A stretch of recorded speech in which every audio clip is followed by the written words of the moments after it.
What up, though, One Pride? This is the Roar of the Lions UK podcast, the podcast where One Pride goes worldwide. My name is Anthony Fitzpatrick. I'm joined this evening by Ryan McCluskey at the slightly later date of a Thursday evening, but we are here for the college football podcast, Boston JT Party.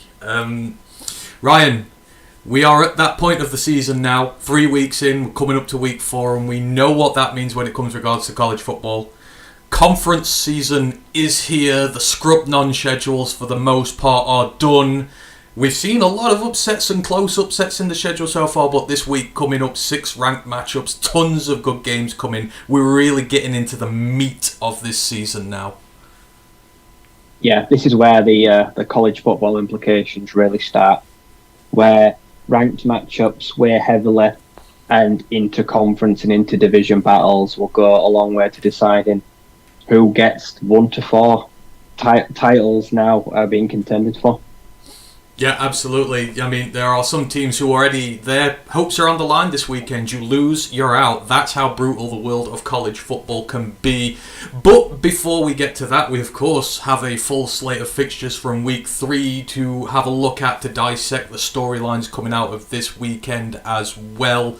So we're going to get on with that very shortly. I just got to get all the regular stuff out the way first. So all our housekeeping before we go. Roar of the Lions UK Discord, if you want in, just let us know and we will send you out a link. Main podcast will be coming to you later in this week. I'm not entirely sure yet. The Falcons preview show, just with Matt on holiday at the minute. It's just me prepping the shows and doing the shows, so I'm having to do them as and when I can, hence why this one is a day late. Just want to make sure these shows are done properly, so we'll be coming your way. Keep an eye out for the announcement there.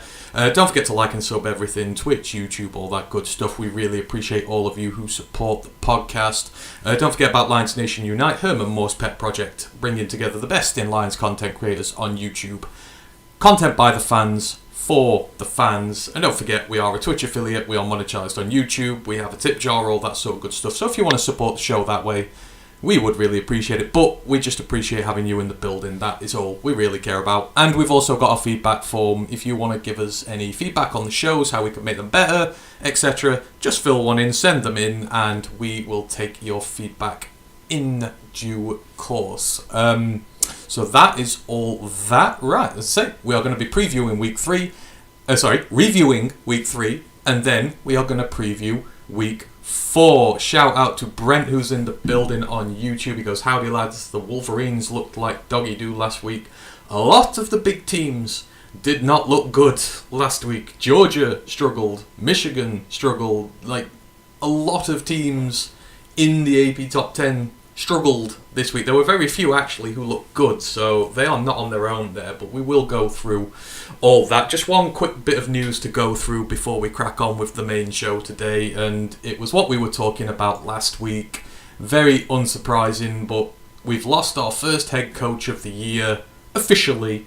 Mel Tucker is gone from Michigan State. They have fired him for cause. That means they can nullify his contract. They don't have to pay him a penny because of everything that has gone off there.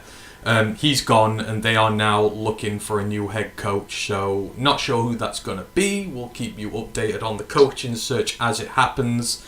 But yeah, 3 weeks in, first coach down, and I think there might be some more following very soon, but results orientated this time. So let's just get straight into the chat this week about the football, because there is a lot to talk about. And if you listen to the show very often, you will always know that the team we talk about first is usually hidden away in the title of the show.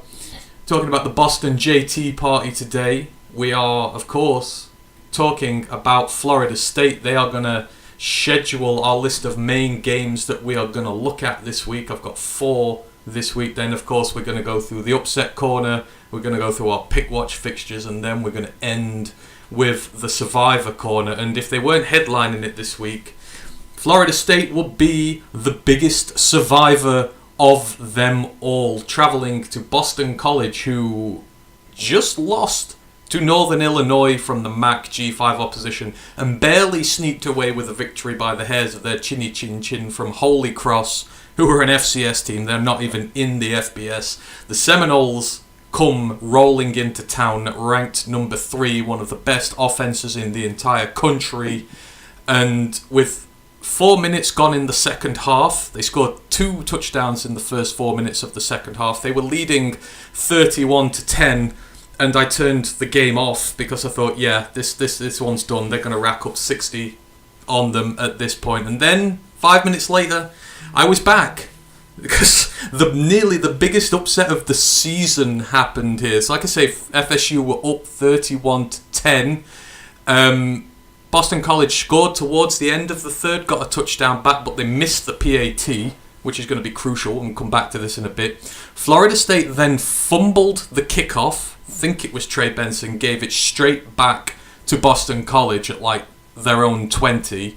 But then they managed to turn over Boston College on downs. They were really aggressive on a 4th and 1, and they were stuffed. But then one play after getting the ball back, Florida State proceeded to fumble the ball on a carry. I think it was Lawrence Toafili this time. And they gave it straight back, and it was taken in for a touchdown. Again to Boston College. They missed the 2-point conversion. But suddenly from 31-10, it's 31-22. Florida State then looked like they were finally going to put it to bed. They had a really promising drive downfield, but then they got called for offensive pass interference, 15-yard penalty, took them out of field goal range, forced them to punt the ball. Boston College then drove all the way from their own 5, and their quarterback Castellanos took one in for a touchdown, and before you knew it, it was 31-29 with 2:20 on the clock and 2 timeouts for them to call. They stuffed 3 straight run plays from Florida State. They were about to get the ball back before Florida State's Bacon got saved by a face mask call on the 3rd down against Boston College. Gave them the first down, and they escaped with the narrowest of wins. But if Boston College had converted their 2 PATs along the way, the 2-pointer and the 1, they would have won this game. Ryan, I didn't think we'd ever be talking about Boston College in one of the main slots this season, and maybe it's not all on them being good, but my oh my, we nearly saw the greatest of upsets in Boston last weekend. It's definitely not them being good now. It's all on FSU. Sloppy. 31-10 up, cruising, and then they think, oh, the job's done. They take their foot off the gas. Their play calling got super conservative because they were just trying to milk the clock, and some very costly turnovers. And yeah, it's a good drive in the end on defense, but bailed out by whoever got called for the face mask. Was probably got proper yelled out in that changing room at the end. That was a really big penalty, and it changed the entire end of the game. So yeah, FSU hang on by the skin of their teeth. Baylor just going to be one of those teams all year that are just going to be super good in part, terrible for the rest of it, just trying to cause upsets, but not the best start to a potential playoff run, but ultimately they didn't actually lose. I think this will be a wake-up call now. I feel like they're going to probably realise we've got to put teams away a bit low, be a bit more savvy, and we can't just rest on our laurels. So, there's some very disturbing things that have come from this. That's what I want to talk about next. Is this a blip in the road, or is this indicative of some more serious problems maybe in this team? Because we thought they were one of the most all-rounded teams in college football this year, and they're definitely playoff contenders. But Boston College, we say that it wasn't because they were good, and no, they weren't, but 19 penalties in this game. 19 for a total of, I think, about 170 yards. Including the face mask, which lost them this game. Wasted a prime chance to win this as a serious game. They won the time of possession by 8 minutes.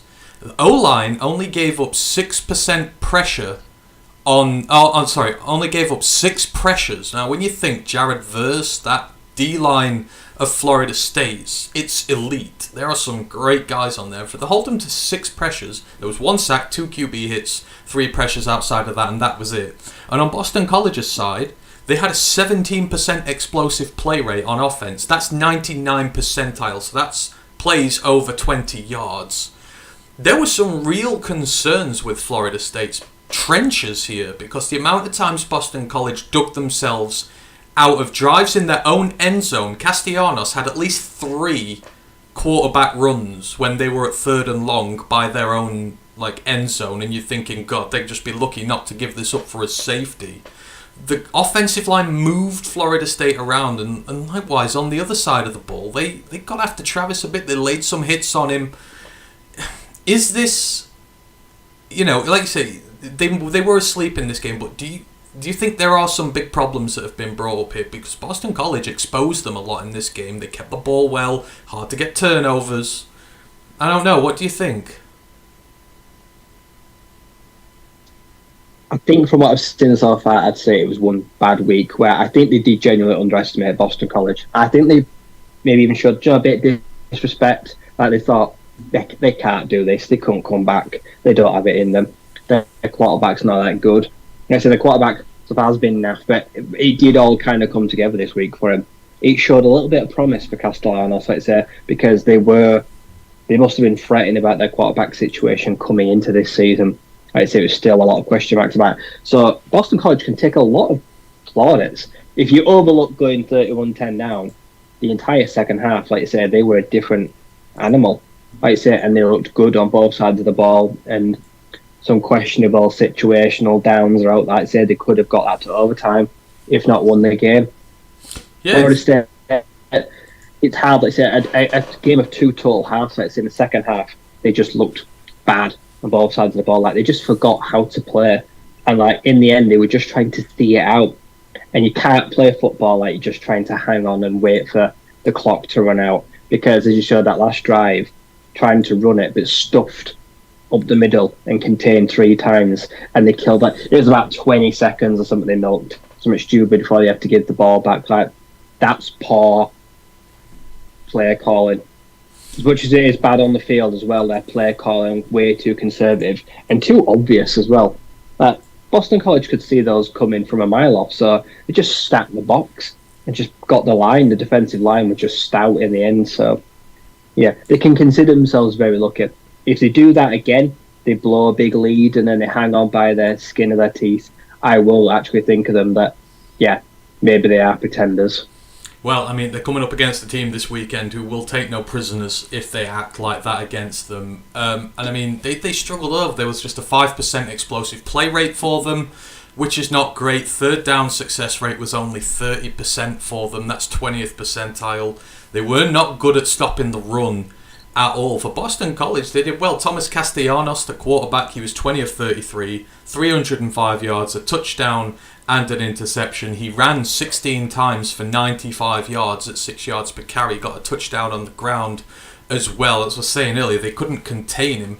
Boston College's O-line was moving them around and creating rushing lanes for the quarterback. And for the running back, Kai Robichaux looked really good. 21 carries, 64 yards. Only was 3 yards a carry, but he got the hard yards on early downs. He got himself a touchdown on there as well. As for Florida State, they did what they needed to.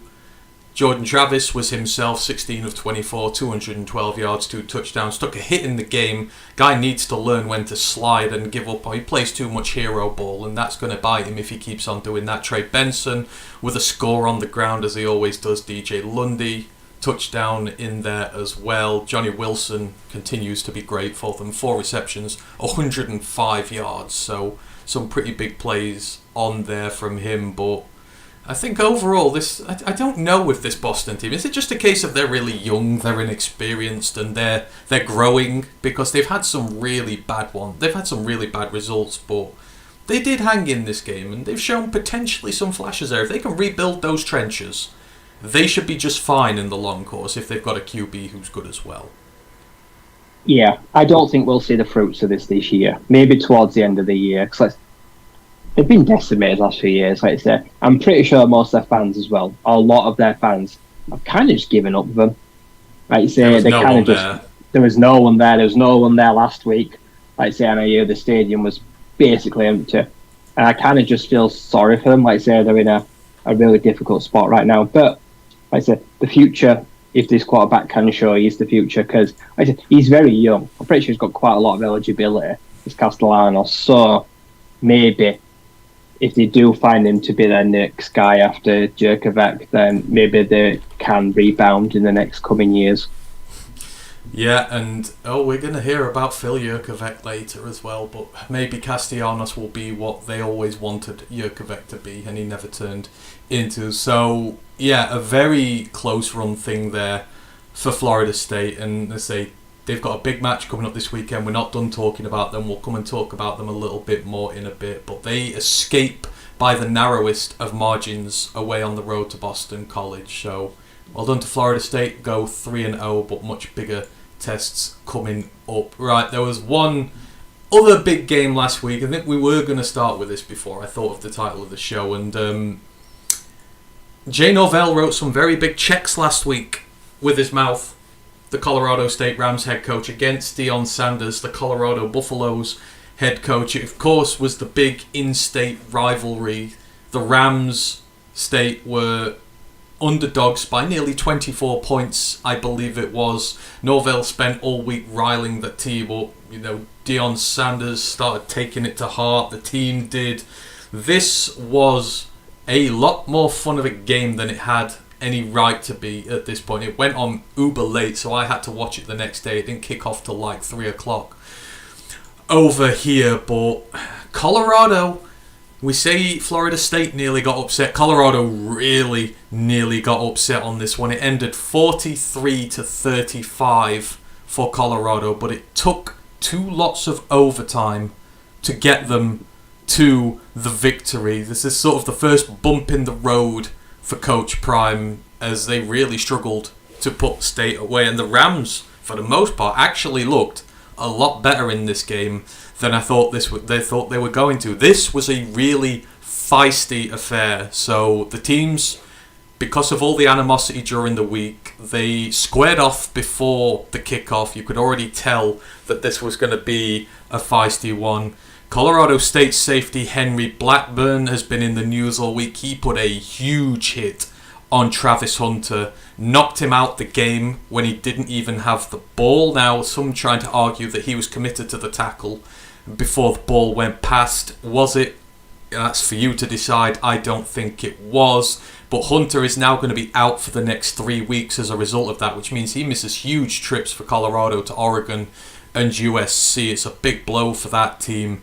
And Blackburn himself has been receiving death threats and all sorts in the aftermath of the game, but it was not a pretty hit at all. Shedeur Sanders, he gorged the eyes of defensive lineman Mohamed Kamara, got his fingers stuck in his grill and gouged him in the eyes. So Kamara then thought, right, I'm going to get you back for that. He grabbed his face mask on one play in overtime, and then on the next play, he hit him with his helmet, was ejected for targeting. It was a forceful hit, and he put some weight behind it, but Sanders got back up and was able to finish the game. And overall, there were 27 penalties in this game. There were brutal hits everywhere, late hits out of bounds, assisted tackles where they were putting in more juice than usual. This was about as brutal as it got. For the game itself, it was all over the place. There wasn't a passing touchdown from a quarterback until the 4th touchdown of the game. So it started off with a Shiloh Sanders pick 6. He ran it about 80 yards back to the Colorado State end zone. They went up early. Colorado State then bought out the trick playbook. Wide receiver Torrey Horton threw a touchdown pass about 30 yards to the tight end in the end zone, leveled it up. Then State took the lead. Ron Hodge the third. It was a 45-yard fumble return, I believe, off Travis Hunter. I think it was. But they scoop and score for 45 yards, so State took the lead. Then Xavier Weaver, it's finally a passing touchdown from Shiloh Sanders, leveled it up at 14 all, but then State hit back straight away.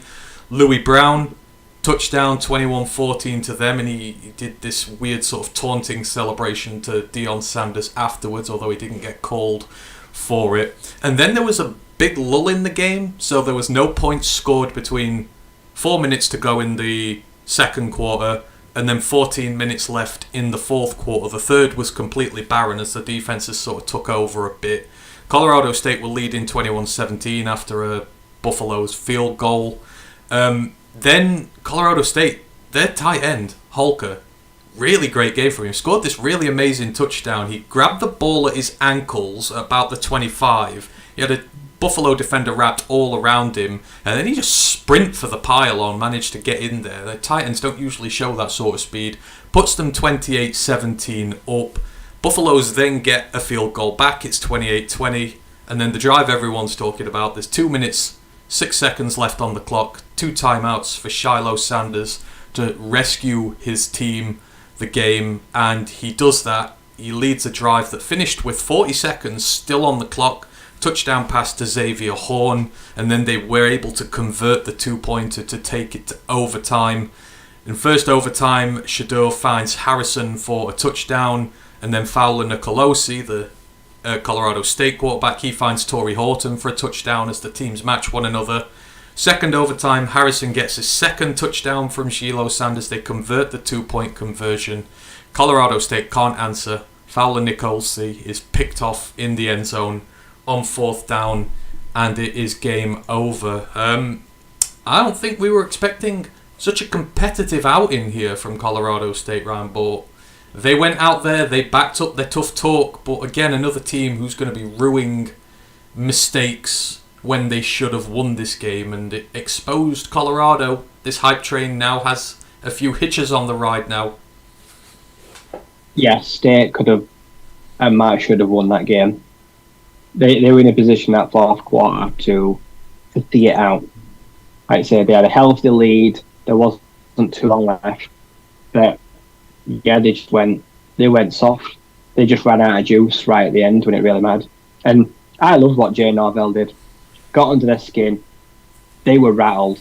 Colorado were piss poor, I think. Like, they did not look good. Their defense looked horrible. Like I said, Mark's got a pick 6, but for the most part of it, it was poor. Like I said, Colorado State, like I said, pulled everything out of the bag, and they were chasing shadows, missed tackles, blown coverages, and yeah, I don't think Deion really knew what hit him, and they were really lucky. Like I say, those penalties, like, I get, like you say, that he was upset at the eye poke, but in overtime, don't give stupid penalties away like that. Like, you've got to be more mature, like you say, the face mask, and then they get yourself ejected. Like, in the regular time, do you know what? Fair enough, but not in overtime. You can't leave your defense. You can't give away penalty yardage and leave them short-handed like that. So that showed it was a level of maturity that player probably would have liked to have those back, that should have got under his skin. But yeah, it was messy. It was ugly. Blackburn absolutely could have stopped. He slowed down, he changed route, and he purposely hurt him. Like I say, he should have been ejected. It was a poor tackle. He just went out and laid all his weight on him. Like I say, lacerated liver. So at least minimum 3 weeks out for Hunter. And that'll be a huge loss for them in 2 games, which could very well decide if they're going to be in a Pac-12 title game or not. Like I said, they really could have needed him. But if they can do this to Colorado's defense, what the hell are USC going to do? What could Oregon do? Like, it's worrying. Like I said, their offense, yep, Shador Sanders still looks every bit of the MVP, but is everyone around him on the same page? Is the supporting cast on the other side of the ball also up to the standard? I don't think it is, and I think we will see. This could be the TCU of last year. Like I say, too many shootouts, too many games where they're like, oh well, they should have lost that, but the other team let themselves down. So they can't get into these every week. They're gonna have to buckle and knuckle down next week. Yeah, and you know, there was so much fanfare over this. Deion's mum gave the pre-game speech. You know, The Rock was there, Lil Wayne was there. They turned this was like, you know, College Game Day was there as well. So this was full-out circus for this one, and maybe it's humbled them. I think it might have. Deion was very nice about Norvell afterwards, so maybe he's like, yeah, I've got away with one here. We've got 2 massive games coming up. I mean, for Colorado State, when people say a penalty's important and that, and we say they are, well, Boston College gave up 19 penalties in their game, which they maybe could have won without those. They lost. Colorado State, 17 penalties for 182 yards. That's nearly 2 football fields worth of penalties. You can't give that up during a game, specifically one you're leading for a fair amount of as well. After the first quarter, they were leading for a big portion of that game. Can't do that, and you can't turn the ball over 4 times either. The quarterback threw 3 picks. They lost a fumble as well. I mean, this game's only very well and good, right, if they go and start winning after this now, because they really should have won this game. Yeah, they beat themselves. Like I said, they say like the scenario and the emotion get too big for you, and you've got to keep a cool head. But they didn't. Like I say, they got too much into the Jay Norvell, let's go out and kick their asses, and they literally tried to. And in the end, all they did was hurt themselves. If they half those penalties, they win the game. Like I say, if they turn up, if they throw one less interception, might win the game. Like I say, the quarterback kept them in it, but also he kept keeping Colorado in it.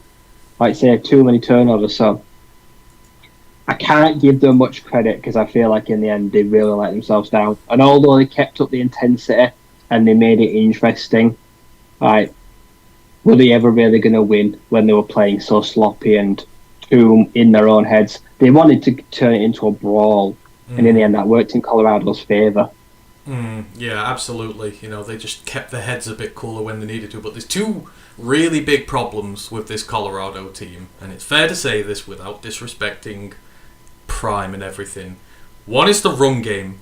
They cannot run the football, which is a big problem because you can't rely on Shedeur, to be Superman every week. Because let's face it, they lose the game without Shedeur this week.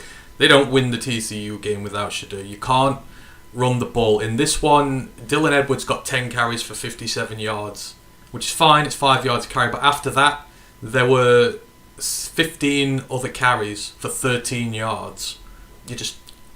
When you come up against a team with a good secondary who can defend the pass, then you're going to be in a lot of bother. And I don't think they've come up against one of those so far. So I think it's fair to say the run game is a big issue there. And then the defense is the biggest issue of the lot. So just for the record, Colorado State's offense last year, it ranked 126th in the nation out of 131. They dropped 500 yards of offense on them in this game. 500. Not all just through the air, but Braden Fowler-Nicolosi, the quarterback, he was 34 of 47, 367 yards, 3 touchdowns, 3 picks. That's where Colorado have got lucky this year. They've turned the ball over 6 times already, 6 interceptions. So they give up loads of points, but they just get enough turnovers to make themselves valuable to this team. But they can't guard guys. The Colorado State quarterback only threw to 4 guys. Torrey Horton, he's on my preseason to watch list. 16 receptions, 133 yards and a touchdown. Louis Brown, 10 receptions, 131 yards and a touchdown. Dallin Holker, the tight end, he was amazing. 6 catches for 109 yards and 2 touchdowns from the tight end. You can't guard tight ends, you can't guard the deep threats. That's criminal there from Colorado. And I say, you've got to rely on Shedeur. 350 yards, 4 touchdowns and an interception for him. His first of the year, and it wasn't really his fault because it got stolen out of his receiver's hands. I mean, the offense looks good even without Travis Hunter. You've got Xavier Weaver, 9 of 98 for a touchdown. Michael Harrison, 7 for 76 and 2 touchdowns. Jimmy Horn Jr., 66 yards, a touchdown on 7. I mean, they've got a credible triple threat without Travis Hunter, but the defense is awful, isn't it, Ryan? That's the 126th ranked offense from last year. And 3 of their guys have put down 100 yards on you, and they've ran the ball down your throat pretty well as well. That can't continue going forward. No, because pretty quickly, I expect within a week or 2 that someone's going to narrow down this offense. And that defense cannot win them a game. Their offense can give it a healthy enough lead like it did this week where the defense can just hold its own. But I reckon Zachariah Branch is going to cause that defense no end of problems with Caleb Williams. They're going to torch this secondary with no Travis Hunter. Those USC are stacked. Like I said, if that USC defense just does a little bit enough to slow down Shedeur, they could get their ass whooped. And all it takes is 2 or 3 losses, and everyone will stop caring about Colorado and Sanders. No one will bat an eyelid if they lose a couple games in the next few weeks. That hype train will just derail. Yeah, and they're basically facing USC Light in Eugene this week when they go play Oregon, so it's going to be a big test of their credentials. But no run game, bad defense, that is not a good recipe going forward. If you take out the picks, then you're in trouble. But we'll talk more about that in the Oregon matchup later for them. But they get through by the skin of their teeth. Colorado they're about to face their season. Oregon on the road, USC at home. So, yeah, they escaped. Well done to Colorado State for putting up a hell of a fight, but for them and Boston College, you've got to clean up the turnovers, guys. 36 penalties between the two of you have basically lost both of you your games. That's why discipline matters, and that's why turning over the ball matters. So, yeah, there we go. A shout out to some people who've joined us this evening. Grandizer's in the building. He's been listening to his new wave. Hope you're doing well.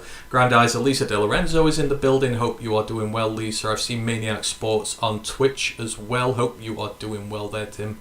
Right, let us move it on. Got a couple more in the main section. Now, so as these shows go on, I like to evolve the concept of what we do on here sometimes. And in the main show segment, obviously I want to talk about the best games during the week, but also there's a team who's been catching my eye for the last few weeks, and I've been wanting to talk about them a bit, and I figured it would be nice, sort of in this main slate of games we talk about, to shine a light on teams who are not getting much attention when maybe they should be getting a bit more attention because they've just been ignored at this moment in time. So I'm going to try and focus on a different team every week, sort of out the ordinary, and give them some love. And there's one team who we really need to take an eye on now, Ryan, and I mean that is the Florida International Panthers.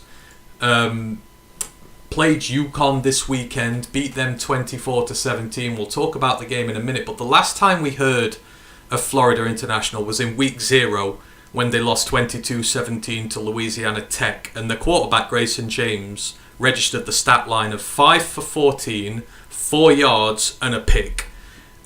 This was a team that was ranked 117th on offense last year, 120th on defense. The defense only gave up less than 30 points in 2 games all season. In the other 10, they gave up more than 30. And coming into this season, they were ranked 129th on ESPN's College Football Power Index. So basically only 4 teams below them. And after game 1, you're thinking, oh boy, here we go. This is going to be a rotten season for that. But would you know it?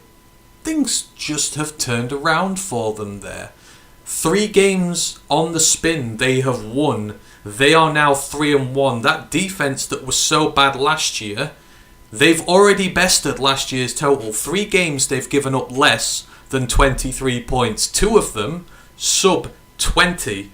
And on offense, Mike McIntyre, who is known for his ability to turn around bad programs, he's done it in the Mountain West, got Colorado a title in the Pac-12, even though he didn't really do well outside of that. But for the most part, he's a great guy who turns around programs.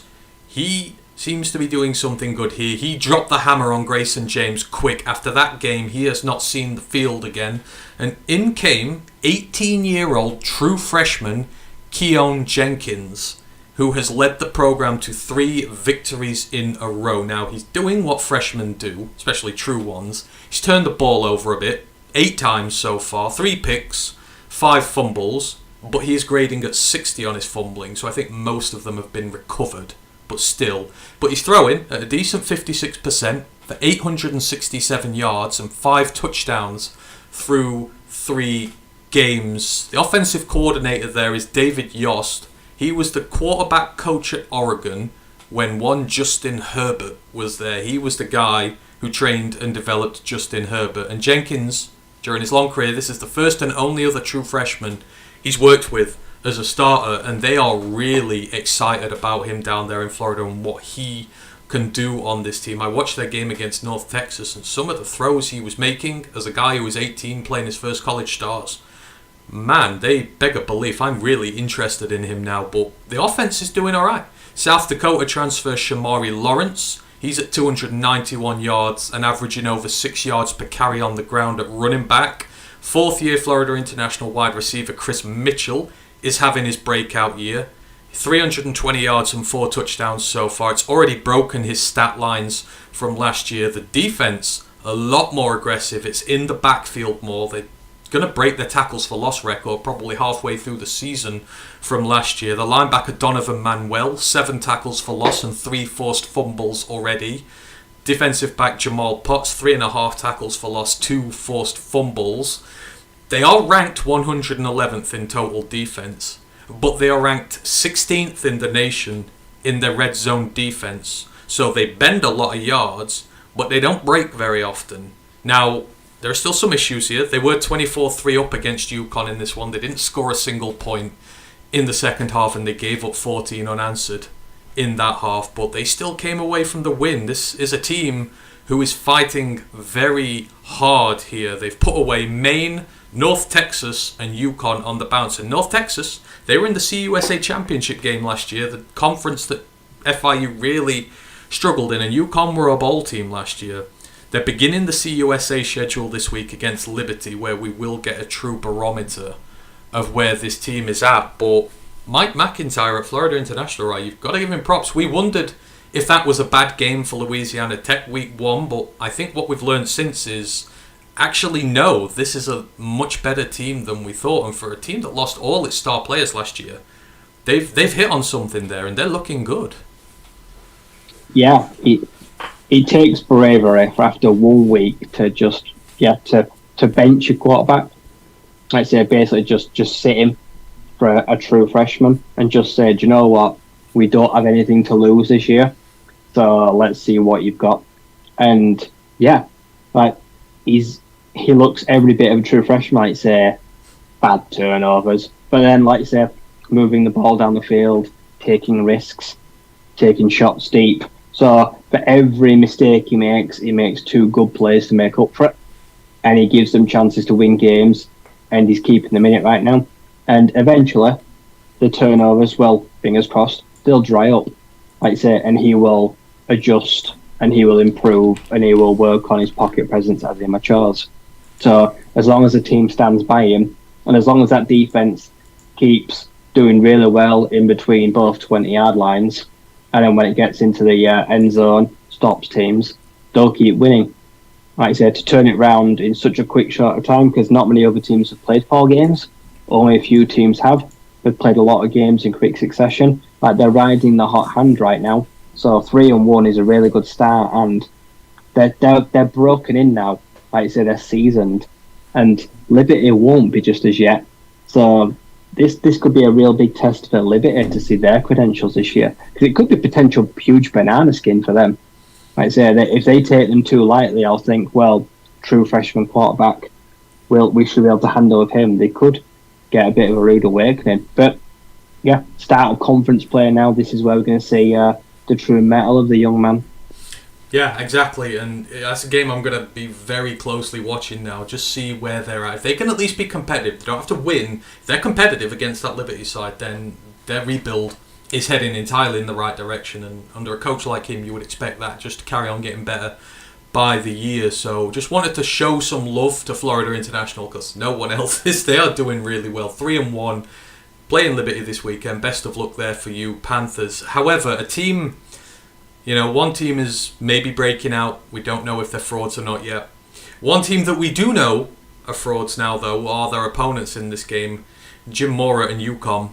I mean, ball game last year, you're thinking they got a good schedule this year, go for them. They're 0-3 at this point now. They've not won a damn thing, and to go down to Florida International, I know they're getting a better team, but maybe it was just a one-off season. I think we're finding out with UConn now, right? They're going to struggle to turn this around into a bowl season now. Yeah, it could well have been a flash in the pan last year. Like I said, the higher kind of... I think every team, every sport, when you get a manager and you have that buzz, and we want to play for him, and it's like a year later, it's like, well, it's not new anymore. It feels stale. We've come back from the bowl game, and it's kind of they've just gone back into their old ways, and like they started the season poorly, and frankly, it's really disappointing to see. I'd hate to think that last year was not the true UConn team, and they just rested on their laurels, started the season poorly, and yeah, to make a bowl game, to get to like 6.5, like potential FBS wins when you're already on 3, is a monumental task. They're going to have to go on a ridiculous run to get to bowl eligibility this year, but maybe that'd just be papering over cracks. Maybe that's all last year was. Like I say, we don't know what team they actually are. Maybe they kind of pulled the rug over our eyes a little bit. Well, the next fixture's away at Duke, so, that is a programme that's on the rise, so I would expect that to turn to 0-4 very quickly, but who knows, they may shock us. But yeah, UConn really down on there. And then the final game in sort of the main section, I bigged this game up so much last year because it was one of my favourite of them all. Of course, I'm talking about the Backyard Brawl. It was high scoring, it was entertaining, and two of the most dominant defensive line performances you saw all season in some of the Power 5 units there. It was an absolute crackerjacker. The second iteration of that, it only started again. It had an 11-year break up until last year. The second iteration of this new spell of it happened this weekend, and this is what we say in soccer terms, right? One for the purists, and generally what they mean when they say one for the purists is one for people who like defensive football, and this, boy oh boy, was defensive football personified. But me and you in the pick watch, we both got this right. We both went with West Virginia, I believe, and we were correct. West Virginia won this 17-6 in what was, as I say, a defensive slugfest. And even more impressive for West Virginia, they lost their starting quarterback, Garrett Green, on the first drive. They had to put in a redshirt freshman quarterback in Nico Marchiol, and it took time to adjust to this change. Pittsburgh were winning 3-0 with about 5 minutes before the half when Phil Jurkovec decided he was going to throw this game away for them. He threw a pick to Aubrey Burks, one of the best safeties in the nation. He returned it to the Pitt 10-yard line. West Virginia scored off the resulting drive. Marchiol passed it 3 yards to Cole Taylor. They got in front 7-3. Pittsburgh got a field goal back before the half ended. That was the last points they scored. CJ Donaldson had a rushing touchdown in the third for West Virginia. They tacked on another field goal after Jurkovec threw another interception, and that meant the lead was up to 17-6. And in what I feel like is an uber rare occurrence, it doesn't happen very often, no points whatsoever were scored in the fourth, but Jurkovec managed to throw his third pick in the last minute while trying to lead a drive to save the game. Just to put this into perspective, both teams had exactly 211 yards of offense, so they barely made 420 yards total offense in the game. There was just 141 passing yards in the entire game. This was the least points Pittsburgh have scored in this fixture since 1996, and they put up 73 yards of offense in the second half with 0 points. This is just kudos to how well the West Virginia defense did. But you look at the team stats for this. Now, the site I use, it puts stats in green when they're good, puts them in purple and pink when they're bad. Out of about 26 categories I think I've got on here, I've got one green, 24 of them are bad. So yards per play, Pittsburgh 4.7, which is 21st percentile. West Virginia averaged 3.4 yards per play, which is 3rd percentile. Explosive play rate, plays over 20 yards. Both teams 0%. There were no explosive plays in this game whatsoever. They were both 36% on third down success rate, which is only 32nd percentile. And they were both 33% in the red zone, which was 31st percentile. Neither of them could stop the run to save their life. They could. They were elite in this one. The stop rate for the teams, 68% for Pittsburgh, 50% for West Virginia. Havoc rates were through the roof. West Virginia, it was 14%, and for Pittsburgh, it was 10%. Tons of tackles for losses, 2 sacks for Pitt, 1 for West Virginia, but turnovers.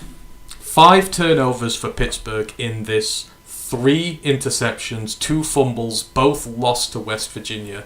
And West Virginia fumbled twice and lost them themselves. The turnover look in this, so points gained off turnovers, 11.7 to West Virginia. And how many points did they win by? They won by 11. Ryan, as we say, 1 for the purists, but for West Virginia, this is a hell of a win for them to lose your quarterback first drive of the game and then to hold Pittsburgh to 6 points the entire fixture when they're technically the bigger team from the Atlantic. They're one of the better Atlantic teams here. And West Virginia have not been a good Big 12 team recently. It's a very, very workmanlike performance for them and a big win for that program as well. Yeah, like I say, you compare it to last year's game where it was free-flowing, points aplenty, lots of offense. This year, polar opposite. Like I say, Nico Marchiol, I'm pretty sure he might have been a 5-star recruit. He's 4 or 5 star. He's a huge recruit for their quarterback. Like I say, got him like a year ago. But yeah, thrust into a game and he's not ready yet. Like you say, they never probably didn't really have any plans to play in this year. And the defense probably stood up and bailed him out. Like you say, they were stout in the middle. We know West Virginia and Pitt both got stout defensive lines. Sent many players to the draft from the defensive tackle period. And yeah, they could not get anything going. But Phil Jurkovec is a weird one. Like you say, you would have expected him as the elder statesman, the experienced man, to been able to out-duel this very wet behind the ears named quarterback. But in the end, he did nothing but cost them the game. Like you say, they could not run on them, like you say, but he made very bad choices throwing the ball, and in the end, they could not generate anything, and turnovers would be the death of them. West Virginia, by no means did they play a clean game, but they benefited. Opportunists. Like I said, they took the ball away, and when it counted, they found the end zone. But yeah, even one for the purists, I would say, is a pushover. He's probably stretching it. I say 7 turnovers, but some people like ugly football, and this was definition of ugly across the part. Everything. People like scrappy, ugly matchups. And like I say, sometimes you've just got to be able to find another way to win, and Pitt weren't able to do it. No, I mean, you're winning a game when you're on 3.4 yards per offensive play. That's what West Virginia had. It was field position. When you turn the ball over 5 times, you give yourself good field position, and you're able to run the ball just enough. And of course, when you're talking about West Virginia football and their offense, you can't talk without CJ Donaldson. He's the guy there, especially when your quarterback goes out. 18 carries, 102 yards and a touchdown on the day for him, averaging just under 6 yards a click. Jalen Anderson backing him up, 19 carries, 62 yards as well. That's ultimately what won them the game, and the ability to run the ball. Was he not a tight end last year? Yeah, he's wide receiver tight end. No, he was running back last year as well, but he was a wide receiver tight end hybrid when he started. What a weird mix when you go from a tight end to a running back, because he's a massive running back, isn't he? Yeah, I think they discovered that he had like really good route running skills, and he could make guys miss, so they transferred him over, and he got hurt in this game as well, so I don't know whether he's going to play this week. And it was a high toll game for West Virginia. It was a high toll game for both teams, but this is, I mean, for Pittsburgh, they've got to bounce back now, because, I don't know what, Jurkovec has just gone off. They were bad picks as well. I mean, the second one specifically, he stared the defender down and threw it at him. There was another one he tried to throw into coverage, into double coverage, and everyone's watching him, and he's trying to get it over the defender's back. The DB's already watching him when he throws it, just picks it right off. It was awful. And for them, these Pat Narduzzi teams are usually really good. They've now lost 2 in a row to Cincy and to West Virginia in this, and they've got a big game this weekend. I mean, they've got to bounce back quickly, because this isn't them. This doesn't look like a them team this year. I think they're just making bad choices at quarterback, aren't they? Slovis last year, Jurkovec this year. Yeah, it doesn't look good. Of all the portal decisions, we've seen how many of them have panned out really well. They seem to have drawn the short straw in back-to-back years. And yeah, Jurkovec's draft stock is just gone like a magician. It's just gone into thin air. Poof. Yeah, no, I agree. They've got some big thinking to do, because they've won more games than anyone except Clemson in the ACC in the last 4 years. So they're not a bad team traditionally, but they did lose a lot to the draft. That vaunted D-line is gone, and you could tell in this one that they were missing some of the guys there. So great win for West Virginia. It was not the greatest Backyard Brawl in the world, and we won't be talking about it in Game of the Year candidates this year, but one for the purists. I still enjoyed it a hell of a lot. So well done, West Virginia. Right, those are sort of the main slate games I wanted to have a chat about. Now we'll move on into the upset corner, and the upset corner is, it's fairly big this week. We've got 8 in here, and some quite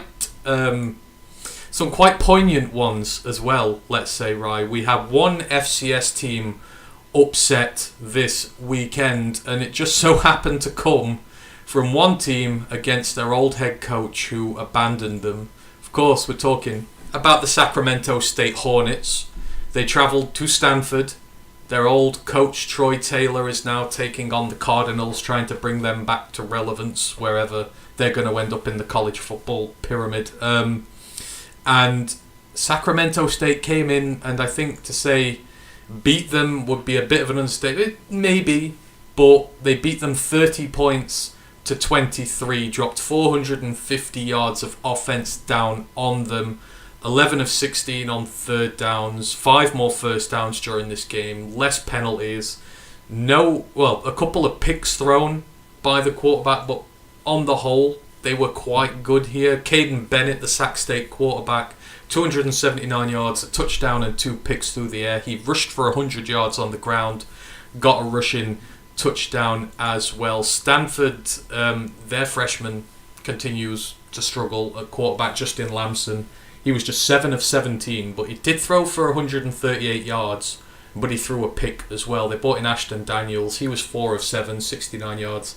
a touchdown and a pick in this game there. But it was, this Stanford team, right, it's rough at the minute. It's really rough. They've been at the basement of the Pac-12 for a while. They brought in this new exciting coach. Troy Taylor made Sac State a great team, and they've carried on been a great team without him, and this is still a big win for them. Stanford are not the biggest target, but for Sac State, a lot of good going on for that program at the minute. Oh yeah, like I say, whenever you get the chance to play your old head coach, you kind of step up. I think it kind of means a little bit more. It's validation that the program will live on even though you've gone. And I don't disagree with the hire. Like I say, I still liked the hire. Stanford did well. He earned that shot. But after last year, with all the whole BS with the mascot and the fans, Stanford football, like you go back 5, 6, 7 years, like Stanford they were the shit. Like I say, they were good. They were feared. They were a respected academy. And right now, shell of their former selves.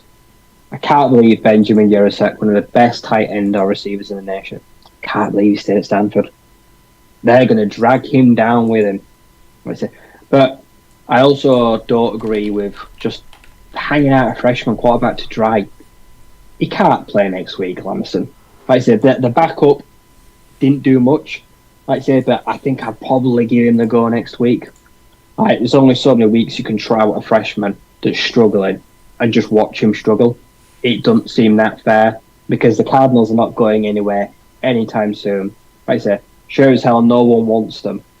Like I said, they're not going to be getting many invitations even though they're a high academic school. Like football right now is in the doldrums. And I'd say they're in the bottom 10% of FBS sides. They're bad. And no one wants to watch them. And their fans are losing hope and faith in them. But yeah, take nothing away from Sac State. Huge win. I believe they're 2-1 on the year now.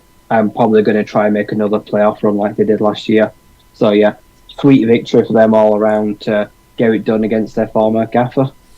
Yeah, exactly, and it sort of continues a theme where just a lot of FCS teams have come up, showed no fear, and taken down some of the lower hanging fruit on the schedule this year in terms of even Power 5 teams are not immune, and say this is a Power 5 scalp for an FCS team. If this doesn't give Sacramento State the kick they need to go on and do something great this season, nothing will. Stanford were favoured by only 8 points, weirdly enough, so maybe some people saw this coming or were not quite so sold on them, but yeah, for Stanford, it's like Boston College. They're in a lot of bother at the minute, and just a program at the minute with no direction. So you hope everything goes well for them. So going forward, because I mean they're going to have a change of conference soon, and who knows what's going to happen in their new digs. But we will see there. Dan McGuinness is in the building. Hope you are doing well there, Dan.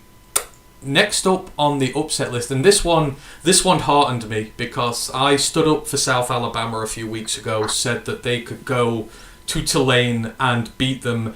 Tulane kicked their ass quite roundly, and me ate a bit of humble pie on this one because I've bet on South Alabama in the Sun Belt this year. Well, lo and behold, South Alabama have repaid my trust a little bit here. On the road to Power 5 opposition against Oklahoma State, not only beat them, I believe smashed the living daylights out of them would be a more apt term here. 33 to 7-point winners. They won by 26. Oklahoma State was 7-point favourites for this game. So that's a swing of 33 points on the date here. And I mean, just looking at some of these numbers is insane.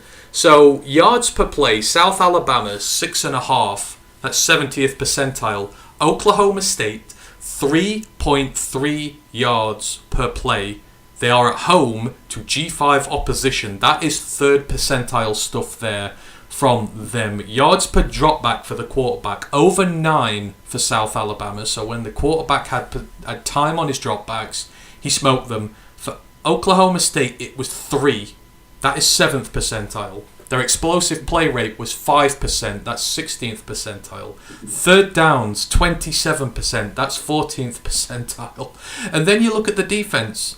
The run stuff rate, 11%. That's 0 percentile. You can't do any worse against the run. Havoc rate was 3%, which is 6th percentile. I mean, Alabama ran all over them. So total yards, 408 for South Alabama.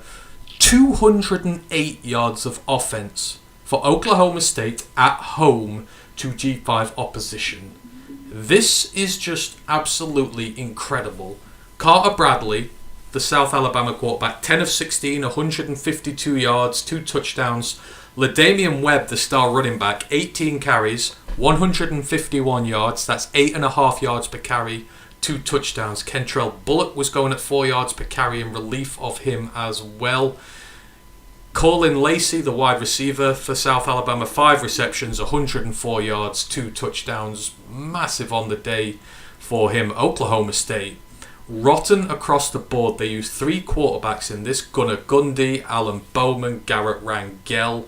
They combined together for 110 yards and a pick. And they threw 16 completions out of 35 passes. The run game, the top 2 running backs were averaging 3 yards per carry in this one. I mean, Mike Gundy's in a lot of trouble after this one, Ryan, because they had their literal ass handed to them at home by a Sun Belt opponent. But I like to think this validates the fact that South Alabama are also a very good team this year. Good mix on offense, stout defense. This was an ass whooping for the underdog. Oh yeah, this one is one of those short and sweet. Just embarrassed them at home.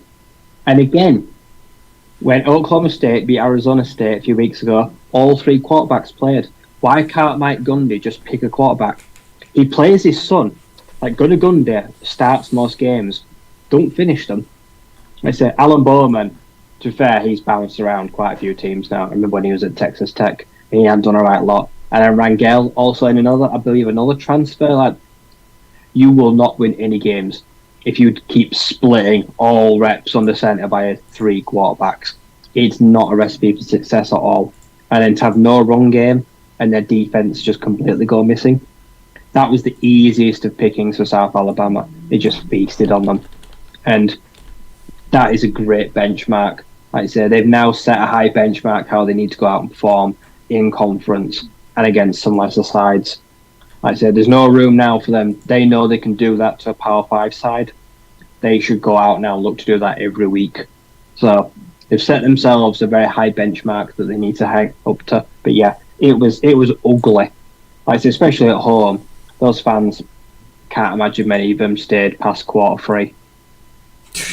No, I mean, I've looked and Gundy's under so much pressure now after this. It's a program going nowhere. No, it really is. But again, don't take anything away from South Alabama. Fantastic result for them, and their Sun Belt campaign will begin this weekend, and they will be flush full of confidence after a victory like that. So, not a good week for Oklahoma State at all, and the problems continue for the Big 12. They took a pounding this week, and they took a pounding by a conference that took a pounding the week before and had resurgence. Of course, we're talking about the MAC. Another G5 upset against the Big 12. Iowa State, the Cyclones, and good God, you talk about teams who are directionless and look awful. How long can this be able to continue? Ohio, the Bobcats, I think you pegged them to win the MAC this year. It's been a little bit inconsistent so far, but Curtis Rourke has been injured. But he's healthy and fit again. Ohio at home, they win again, one for the purists. 10-7. 17 points all game. Iowa State didn't score until the fourth quarter. I think there was 4 minutes to go when they finally scored in this game. They weren't able to get back on it. It was one for the purists, let's say. Curtis Rourke, 16 of 32, 135 yards and a touchdown. Did what he needed to do. 7 carries for 58 yards on the ground, 8 yards per carry, so they used the quarterback drills very well in the running game. Sia Bangora, he was only running at 3 yards per game, the lead running back. O'Shawn Allison was running at less than 3 yards per game. They had 27 carries combined for 80 yards, so this wasn't some kind of great running performance from them either. This was just a very poor game all along. Sam Wigloose, the wide receiver, I think he's tight end, 53 yards on 5 receptions for a touchdown. The standout there for Ohio on their offense, but Iowa State, they've still got the freshmen in. They're still struggling. 17 of 24 for Rocco Becht, 233 yards, a touchdown and 2 picks. He was also leading Russia with 9 carries for 31 yards. It's 3.4 yards per carry. The lead back, Cartavius Norton, had 9 carries for 15 yards, 1.7 yards per carry. They could not run the football.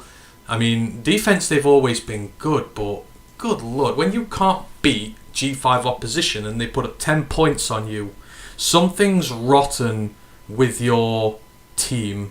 It's a big win for Ohio, but Ohio State, what the hell's going on with them? Something's got to change soon. Well, when they had Brock Purdy, Xavier Hutchinson and Breece Hall, they were still a bad team. And they've all gone. And this team has somehow looked worse. Like against Iowa, like I said last week, both teams weren't great. It was another one of those turgid defensive performances. And this week, yeah, both defenses just made hell for the other opposing offense. And the worst team on the day lost. Both teams were pretty bad. Like I say, neither of them could run the ball for love nor money. Like I say, it was just rough. And in the end, Ohio scraped through the win because they were the least poor on the day, I suppose. This is probably one of the least watchable games of the weekend. Kudos to them, like you say, to hold a team, like you say, a Power 5 team to just 7 points. And I feel sorry for the quarterback, like you say, I feel sorry for Beck because he's not like he's got much help. He's not really supporting cast. There's no run game to take any pressure off him. He's kind of just been thrown in there and said, win the games for us, please. Like I say, try, be the guy. And it's too much too soon, and there's loads of pressure on the kid. And yeah, but then behind him, the depth chart, there's probably not many better options right now. So it's just trial by fire for the Cyclones in what is going to be a terrible year. Yeah, and Ohio, they probably won't take anything from this win. They'll be happy, but will they be happy with their performance? No, definitely not. They'll be like, God, we've played way better than this and lost before. So yeah. They'll have probably forgotten it already, and they'll just hope this week to play better. So yeah, it was bad for everyone involved. Yeah, a tale of two teams. So say Ohio and South Alabama, big upsets against the Big 12. They are both going to go into their respective campaigns hoping to win their conference this year. So big wins for them as it pertains to that. So we will keep a close eye on them. But yeah, Oklahoma State, Iowa State. Ooh boy, those are some bad situations at the minute. They may be propping up the Big 12 by the time the year is done, because West Virginia look a lot better, and they're the guys who've been down there recently. Brian Shuck's in the building. Hope you're doing well, Brian. He goes, college football, am I a day ahead this week? No, you're not. What it is, Matt's on holiday. I'm having to prep all the shows this week. They take like 5, 6, 7 hours per go to prep these things. I've had to do 3 and 4 days. I just don't have the time, so I've just had to push the schedule back a bit. The Falcons preview will probably be on Saturday. I think that is when we'll do it the day before. So, sorry about that. It's just, I want to make these shows good, and I need to put the time in to be able to do them. So, please, just bear with me. Fanman's joined as well. Hope you are doing well there. Sorry, I was miles off. Right, let's carry on with some of our upsets here. Another team not doing well this year, and I was all in on them. UTSA, struggling. Frank Harris, the quarterback, injured. Threw 3 picks in their loss the other week. He has an injury to his foot. He was seen in a walking boot before their game against Army, and Brent will be delighted with this one. His Army Black Knights coming off with a big win here, 37-29 on the road to UTSA, who were 7.5-point favourites in this one. And we talked in the off-season about Army. They are transitioning their offense. They're wanting to become more of a passing offense, as all the service teams are. They're trying to be away from just the triple option team of the past and add a little bit more to it. And this was sort of the first week, because they've got an offensive, I can't remember his name off the top of my head, but they've got an offensive coordinator in from a system that's sort of made the triple option a bit more pass happy. And you could see that start to come to fruition this year. They put down 37 points on UTSA. Bryson Daly, the quarterback, he was 7 of 17, but for 133 yards and a touchdown. Markel Johnson also threw a touchdown pass for 55 yards as well. So that was 190 yards passing and a touchdown on the day. And the run game, still effective. Hayden Reed, 20 carries, 107 yards and a touchdown at 5 yards per carry. Bryson Daly, 24 carries for 100 yards and a touchdown, just over 4 yards per carry. Jacoby Buchanan had 8 carries for 30 yards and a touchdown, just slightly under 4 yards per carry, but overall ran the ball excessively well and mixed in a lot of passes which kept catching UTSA out of their stance. On UTSA's side, Eddie Lee Marburger, he's the relief quarterback for Frank Harris, actually had himself a decent day. 17 of 25, 239 yards and 3 touchdowns. They ran the ball pretty well as well. Rocco Griffin, 7 carries, 53 yards. Robert Henry, 3 carries, 32 yards and a touchdown. Joshua Cephas continues to ball out for this team. He's a great wide receiver. 8 receptions, 84 yards and a touchdown for him on the day. But ultimately it's defense that plays a big part in this. And it's Army, 45 minutes of offense in this game. 45. This is what happens when you add a legit passing threat to a triple option team. You can run the ball down their throat and kill the clock, but you also score points as well because you hit them with the deep pass when they're not expecting it. We're maybe starting to see the new iteration of this Army team emerge, right? Because even without Frank Harris, this is the big scalp for them on the road, UTSA. They look like they're getting the hang of this new system they're running. Yeah, I was not happy with the Roadrunners at all because I picked them, and I was really disappointed by them. Like, Army still seeing what works and what don't work, and it feels like every opponent for Army this year is going to be a bit of an experiment. Like I say, they're kind of just seeing what they can get out of this offense, what the new scheme, how quickly they can get it down, it's going to be a case of, trying to catch teams out, catching them sleep. Teams that just don't think they can be caught out by Army trying to throw the ball because historically they've not been good at it. And sometimes that's going to come back to bite them in the ass like it did UTSA. At times they were caught napping when they shouldn't have been. Like I said, an Army aren't doing anything groundbreaking. They're not doing anything crazy or loopy. It's just every now and again when they get a matchup they like, they're taking a shot.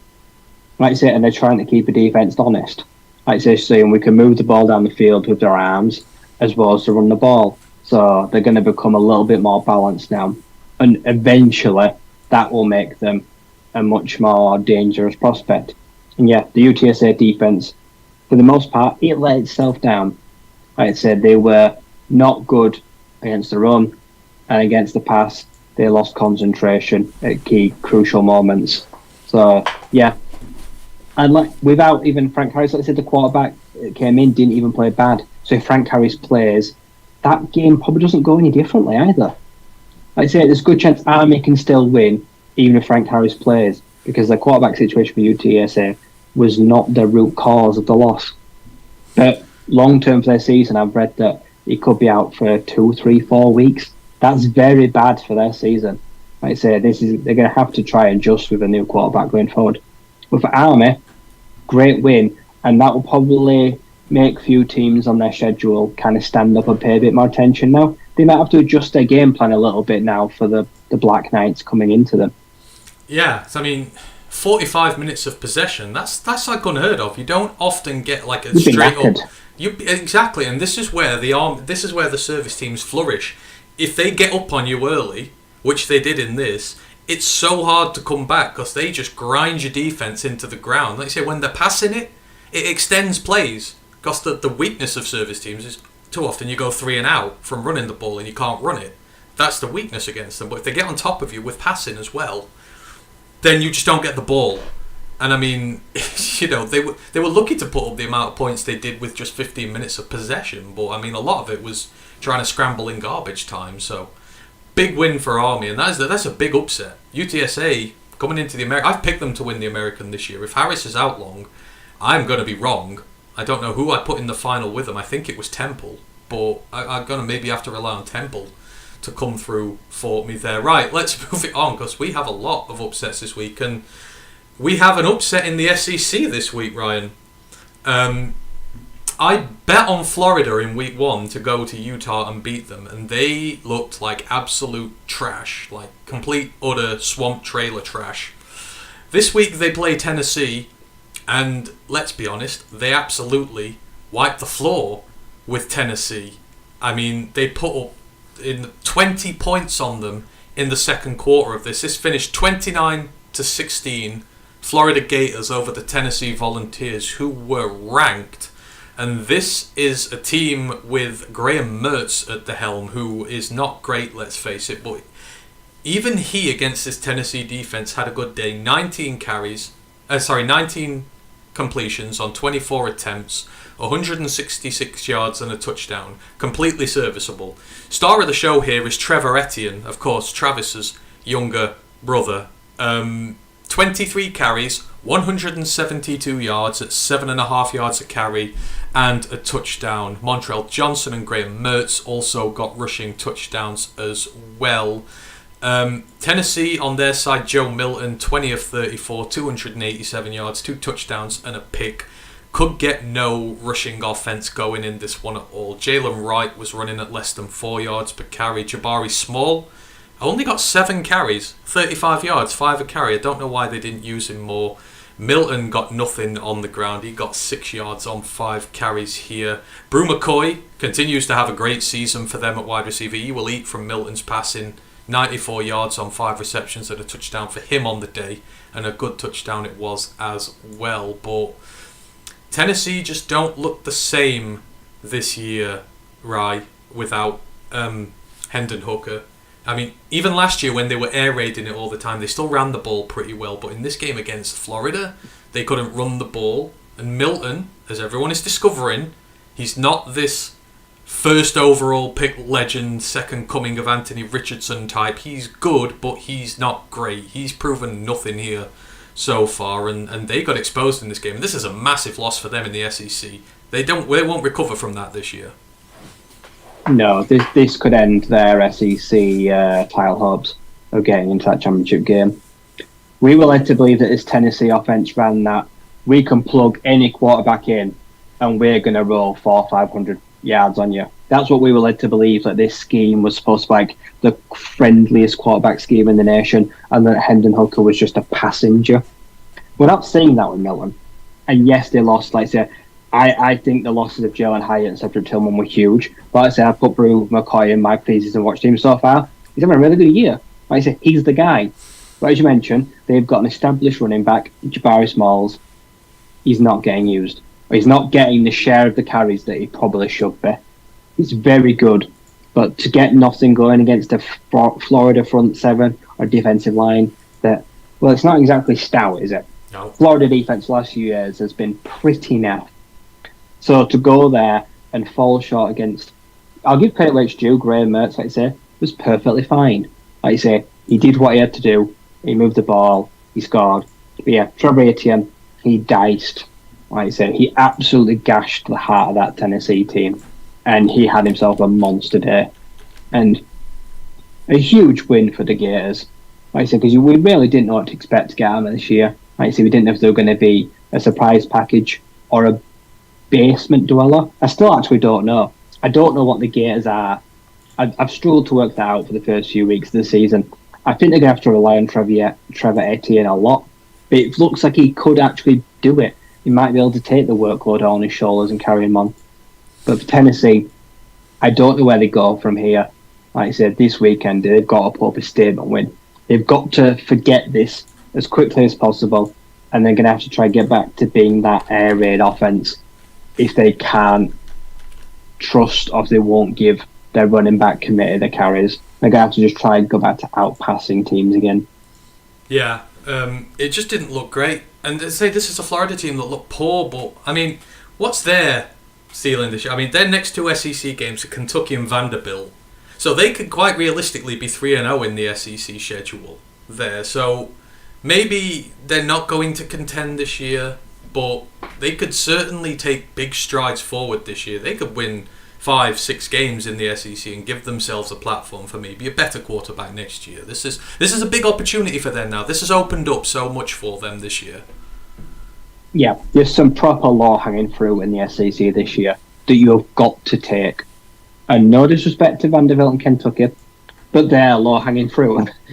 I know even with, like, say, Kentucky won't be easy, I'd say, Devin Leary, but Florida will look at those SEC games and say, okay, out of schedule, sometimes we're going to struggle, but in conference, we can hoover up some wins. We can get to a bowl game, win a bowl game, and this time next year, we could have a much better situation at quarterback. I highly doubt Mertz will be there next year. I don't even know if they've got an eligibility left. But I reckon they will get someone in the portal a bit better. Or they must have the next 3-4-star quarterback on the roster. They must have someone already in place. But yeah, this is going to be a growing year for Florida to try establish some guys. Because they're going to have to replace Ricky Pearsall, like their best wide receiver after this year. I'm pretty sure he's going to try and go to the draft. But yeah, this is going to definitely be a telling year for the Gators. The Tennessee, it feels like their window kind of ended with Hooker. Like I said, their playoff hopes kind of came and went. Yeah, the defense is still not up to it. Last year it was a problem, and this year it's still a problem. When Florida are hanging 30 on you, you've got to start asking questions, and it doesn't get any easier for them. So I think they're going to struggle a lot, but for Florida, big opportunity for them. So upset there in the SEC.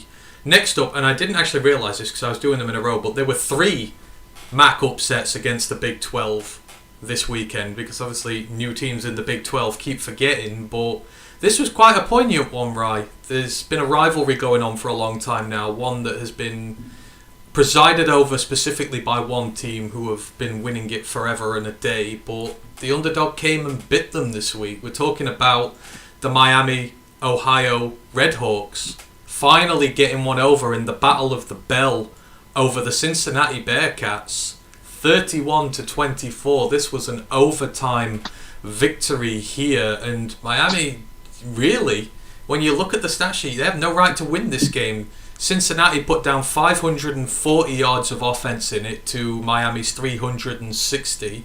More passing yards, more rushing yards. Miami were more effective when it came to their plays. They had 7.5 yards per play, but they had a lot less of the ball. 36 minutes on the clock for Cincinnati, just 23 for Miami of Ohio. Bearcats were up early in this one, but then they went into the half a point behind. Miami just kept pushing in front. Cincinnati had to come back with 8 points in the fourth quarter to take it to overtime, but the Redhawks got themselves a touchdown and got them with it. And this is a tale of 2 quarterbacks maybe for this one. On Miami, Ohio side's Brett Gabbert, Blaine's brother, I believe. 12 of 20, 237 yards, 3 touchdowns, just 1 pick on the day. He also led the team in rushing. He had 75 yards on 9 carries. That's over 8 yards per carry. It was the him show there. On Cincinnati's side, Emory Jones, the new quarterback, 18 of 34, 265 yards, but 2 picks on the day. Can't turn the ball over. They rushed a lot though. Ryan Montgomery, 20 carries, 104 yards. Emory Jones had 20 carries for 101 yards and a touchdown. We know he likes to run the ball, but not to throw it necessarily. Corey Kiner got a touchdown for them on the ground as well. Xavier Henderson, 12 receptions for 140 yards, by far the best of Cincinnati receivers on the day. But Miami's defense came up when they needed it to, Rye. The Battle of the Bell, this is a big win for the Red Hawks. We talk about Ohio maybe not taking much from their game over Iowa State. Sorry, good lord. The Red Hawks, will take a massive win from this. I think this is 8 in a row they lost before this. This is big win, signature rivalry win. Sets them up for the MAC season perfectly. Yeah, it is a big win. And Cincinnati going through what is this huge transition. Like I say, they've gone from being, like say, the biggest outsider in college football history to losing all their players, to losing all their head coach. But they're still not a bad team. Like I say, Emory Jones, I know him well. Like I say, his time at ASU ended because of injury. Like I say, inconsistency, but ultimately ended because he got hurt. Emory Jones, like I say, like last year, trying to have a swan song, is not a bad quarterback at all. Like I say, rushing, he's a lot better when he can do a healthy mix of rushing and throwing. He's never going to be the perfect pocket passer shown by the interceptions. But yeah, like I said, he's shown that he could keep them in the game. He could lead them down the field, score when they had to. So this Bearcats team it's still not a mug, even though it's really kind of fallen on hard times and trying to learn its new identity. So this is a great win for the Red Hawks. Like I say, to finally get one. Like I say, because I imagine like when you lose 8 in a row and you feel like the proper little brother, you're getting picked on, probably constantly getting crap for it. To just once be able to say like, I'm the man. Like I say, this is our year, and yeah, just to stop the rot. Like I say, to go forward, like I say, with their title aspirations, a great win. And I'm a huge fan of Brett Gabbert. I really like the kid. Like I say, I think he's one of the more underrated quarterbacks in the nation. He's done really well at his time. Like I say, and forever living in his brother's shadow, but who knows if he could be one day a pro aspect. I imagine he could do like a bit like a Nathan Rourke and could go to like the CFL and maybe be really productive.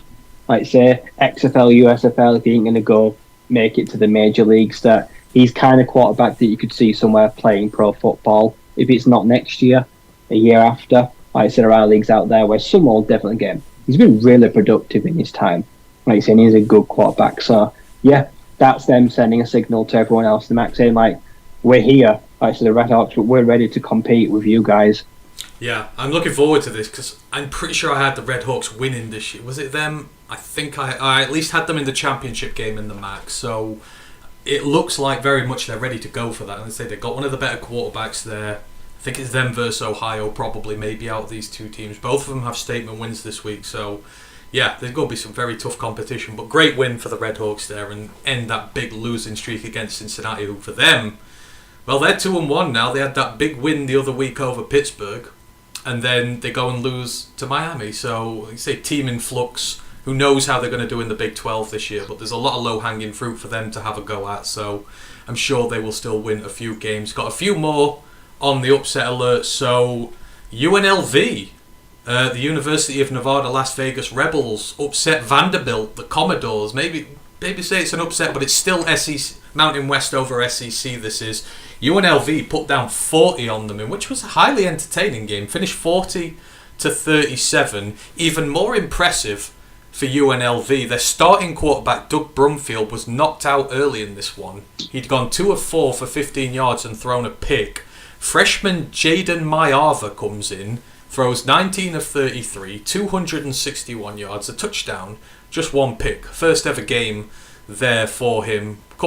Did well on the ground pretty much as well, going about 4.5 yards per carry there. Vanderbilt, AJ Swan, continues to play decent. 16 of 35, 296 yards, 3 touchdowns and a pick.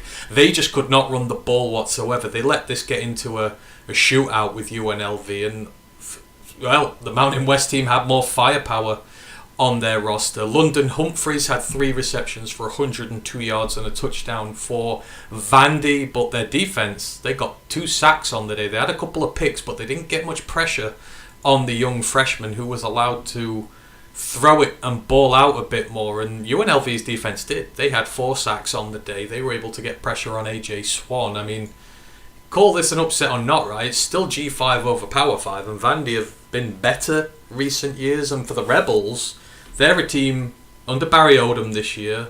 They're building on the work of his predecessor. They seem to be heading in the right direction now. They didn't look too bad against Michigan the other week, and big win over a Power 5 opponent for them. Yeah, this matchup probably came at a really good time for them.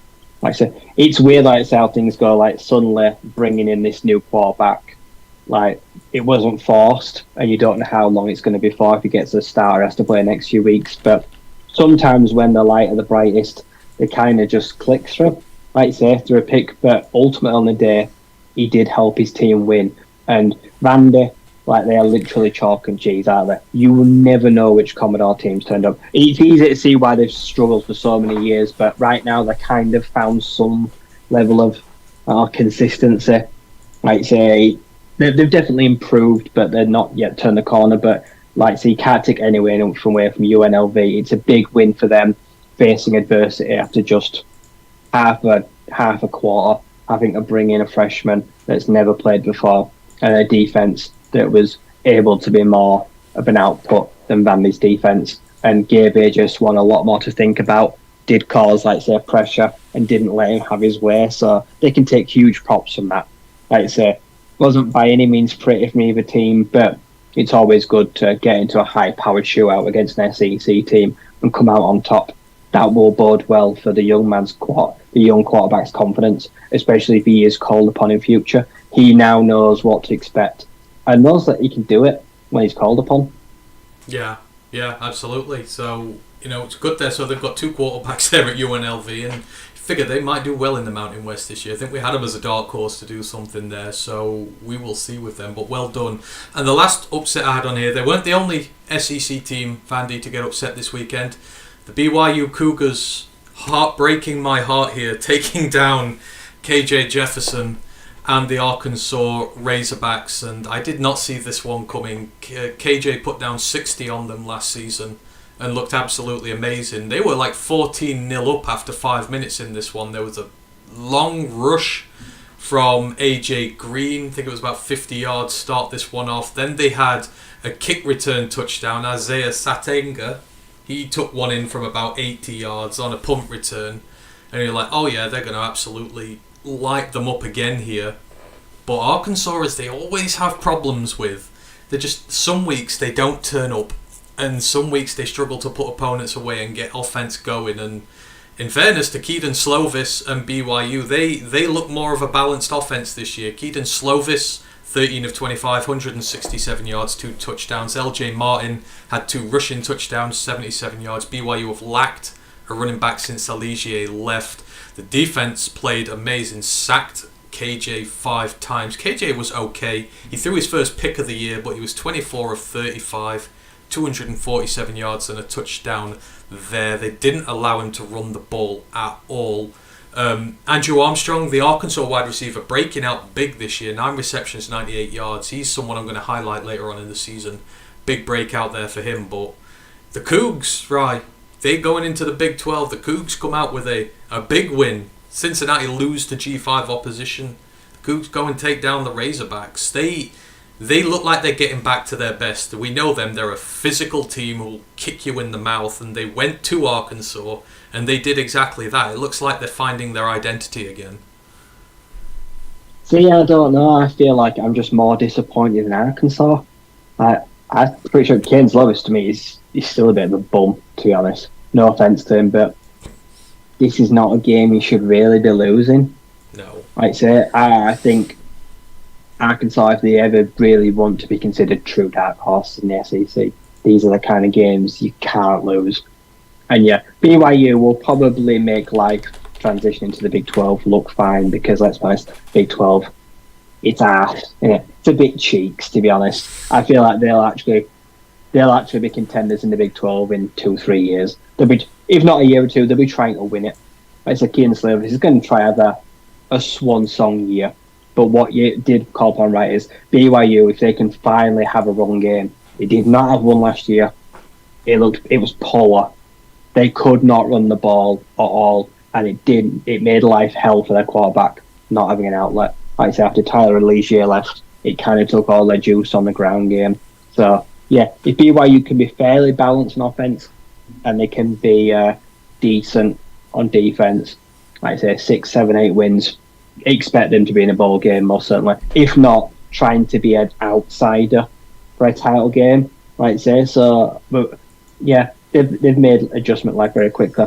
Arkansas, I don't know what's a good year for them.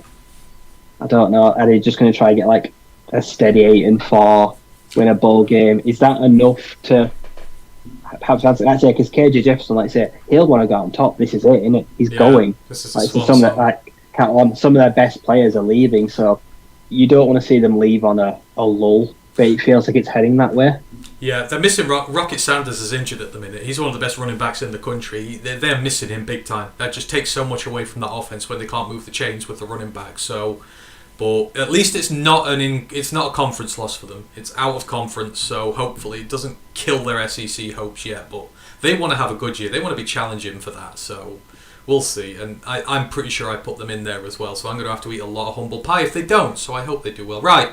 That was all the upsets. There were quite a lot. Now we've got the Pick Watch games and the Survivor Corner go through. Pick Watch, we'll go through them a little bit quicker. Ranked upset this week. I so badly wanted to pick the Missouri Tigers last week, Ryan, against Kansas State, the Wildcats. But, oh my, if you want to go back and watch a game this weekend that was just fun, entertaining football, one way to the other, go watch the Missouri Tigers 30-27 win over 15-ranked Kansas State. This was a tremendous game, which I watched from start to finish, and I love every bit of it. Just lead kept changing all the way through this game, but then Missouri come up with 13 in the fourth quarter, just to Kansas's 3, and they overhaul a little bit of a lead just when the Wildcats were threatening to go away. And the Tigers may have found something here, right? Brady Cook, the quarterback, looks pretty good. He was 23 of 35. 356 yards and 2 touchdowns, and what he's got is a number 1 target. So Luther Burden is a star in the making. He was one of their super recruits from last year, like a super elite 5-star guy, not just a regular one. He's coming out big. 7 receptions, 114 yards and 2 touchdowns. They've got a bona fide quarterback, it seems, and they've got a bona fide wide receiver 1. Mix it in with an okay team in Missouri, they might have a decent year, because this Kansas State team are good and they're no slouches, but they matched them step for step and did it when it mattered. I raised both eyebrows when I saw one of the best high score receivers in the nation go to Missouri. I was like, why? Why is Luther Burden going to Mizzou? He could have gone to anywhere. Like you say, he was a 5+ star. Like you say, elite talent. And Missouri have been irrelevant since the days of like Matty Mork, one of the best college quarterbacks of all time. They just kind of just disappeared into obscurity. But a great win, yeah. And Brady Cook, like I say, looks every bit of the quarterback that he was hyped up that it could be. And then having Tyron Hopper, one of the best linebackers in the nation, being the quarterback on the defense. It just shows it takes just a handful of players to sometimes carry a team over the line. And the Tigers, whereas they're not going to compete in the SEC, not yet, but we could be starting to see them turn the corner. Give it a year or two, and you never know. They could be trying to compete again. Like I said, because this is a really big team, the Missouri Tigers, and you only have to go back so many years to think about how dominant they were. When they had guys like Shane Ray, how hyped was he going into the NFL? Like I said, a monstrous defensive lineman. Like, it's a talent machine. And yeah, I picked Kansas State. Like I say, they fell just short in the end because of offense, but yeah, a really good, pretty even game as well. It was just mostly offense, back and forth. Yeah, it was. And I have no worries about Kansas State. I think they'll be just fine. They showed a lot in this game, but, you know, SEC atmosphere on the day just got a bit too much for them. So, well done, Mizzou. We'll see how you get on this year. Air Force 39-21 winners over Utah State, dropped 350 rushing yards on them, controlled the clock for just a shade under 40 minutes. I picked Air Force on this one. You picked Utah State. It's another service team who are just getting things right. They're not passing it as much. They had 3 of 4 for 84 yards in the passing game, but they are stacked at running back. Emmanuel Michel, 3 touchdowns, 106 yards. John Eldridge, touchdown. Zachary Larrier, touchdown. He's the quarterback. Another service team with big prospects this year. Air Force have been sort of knocking on the boundary. I know Utah State ain't exactly a barometer, but this is a conference game. Conference win under the belt, quite dominant. If Air Force stay like that for the rest of the year, they're in the championship game. Yeah. See, I put them in a championship game, but this week I picked against them. I thought, like, say, a passing offense of Utah State might be able to neutralise what I knew to be one of the best running tandems, trios in the country. But no, they just dominated. And like I said, they just chewed up clock. Utah State never had a chance because they never had the ball, because the Falcons just did what they do. I think the Air Force Falcons will probably be the last team to get good at throwing the ball. Yeah. Out of all the service teams, I feel like it'll be them last, because they're so good on the ground and they're so disciplined, like you say. And yeah, I feel like if anyone is going to have success out of the 3 teams the most, quickest, it's going to be Air Force. I really do think they may have finally got a chance to get to a title game. Yeah, I mean, they're the ones who've sort of always been there and about, aren't they? So you would expect them to be the sort of ones who are going to get there quicker. So yeah, we'll see with them, but good for Air Force there. We'll see how they get on for the rest of the year. One team who are looking in bad shape though, and who we did back these as well, Louisiana Tech.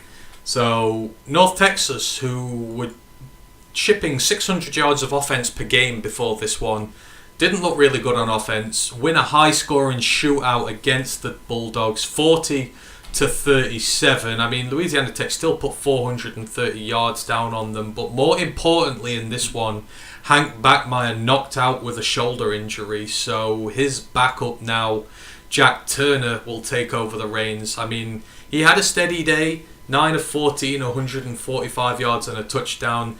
Tyre Shelton, the running back, had a beautiful day. 16 carries, averaged 10 yards per carry and a touchdown there. But Smoke Harris, 2 more touchdowns. I know he's big on your list there as well. Great for him. But North Texas just came and wrecked stuff here. Chandler Rogers threw for 313 yards, 2 touchdowns. The running back, Iowa Day, 150 yards, 2 touchdowns on this. This was an offensive slugfest. North Texas were ahead for a lot in this, and Tech had to come back in garbage time to make a game out of it. But big here, Backmeyer out for Louisiana Tech when we've both backed them to get into the CUSA championship game. That could ruin their season, because this is it's not a conference loss, but this is going to set them up really badly if he's not ready to go.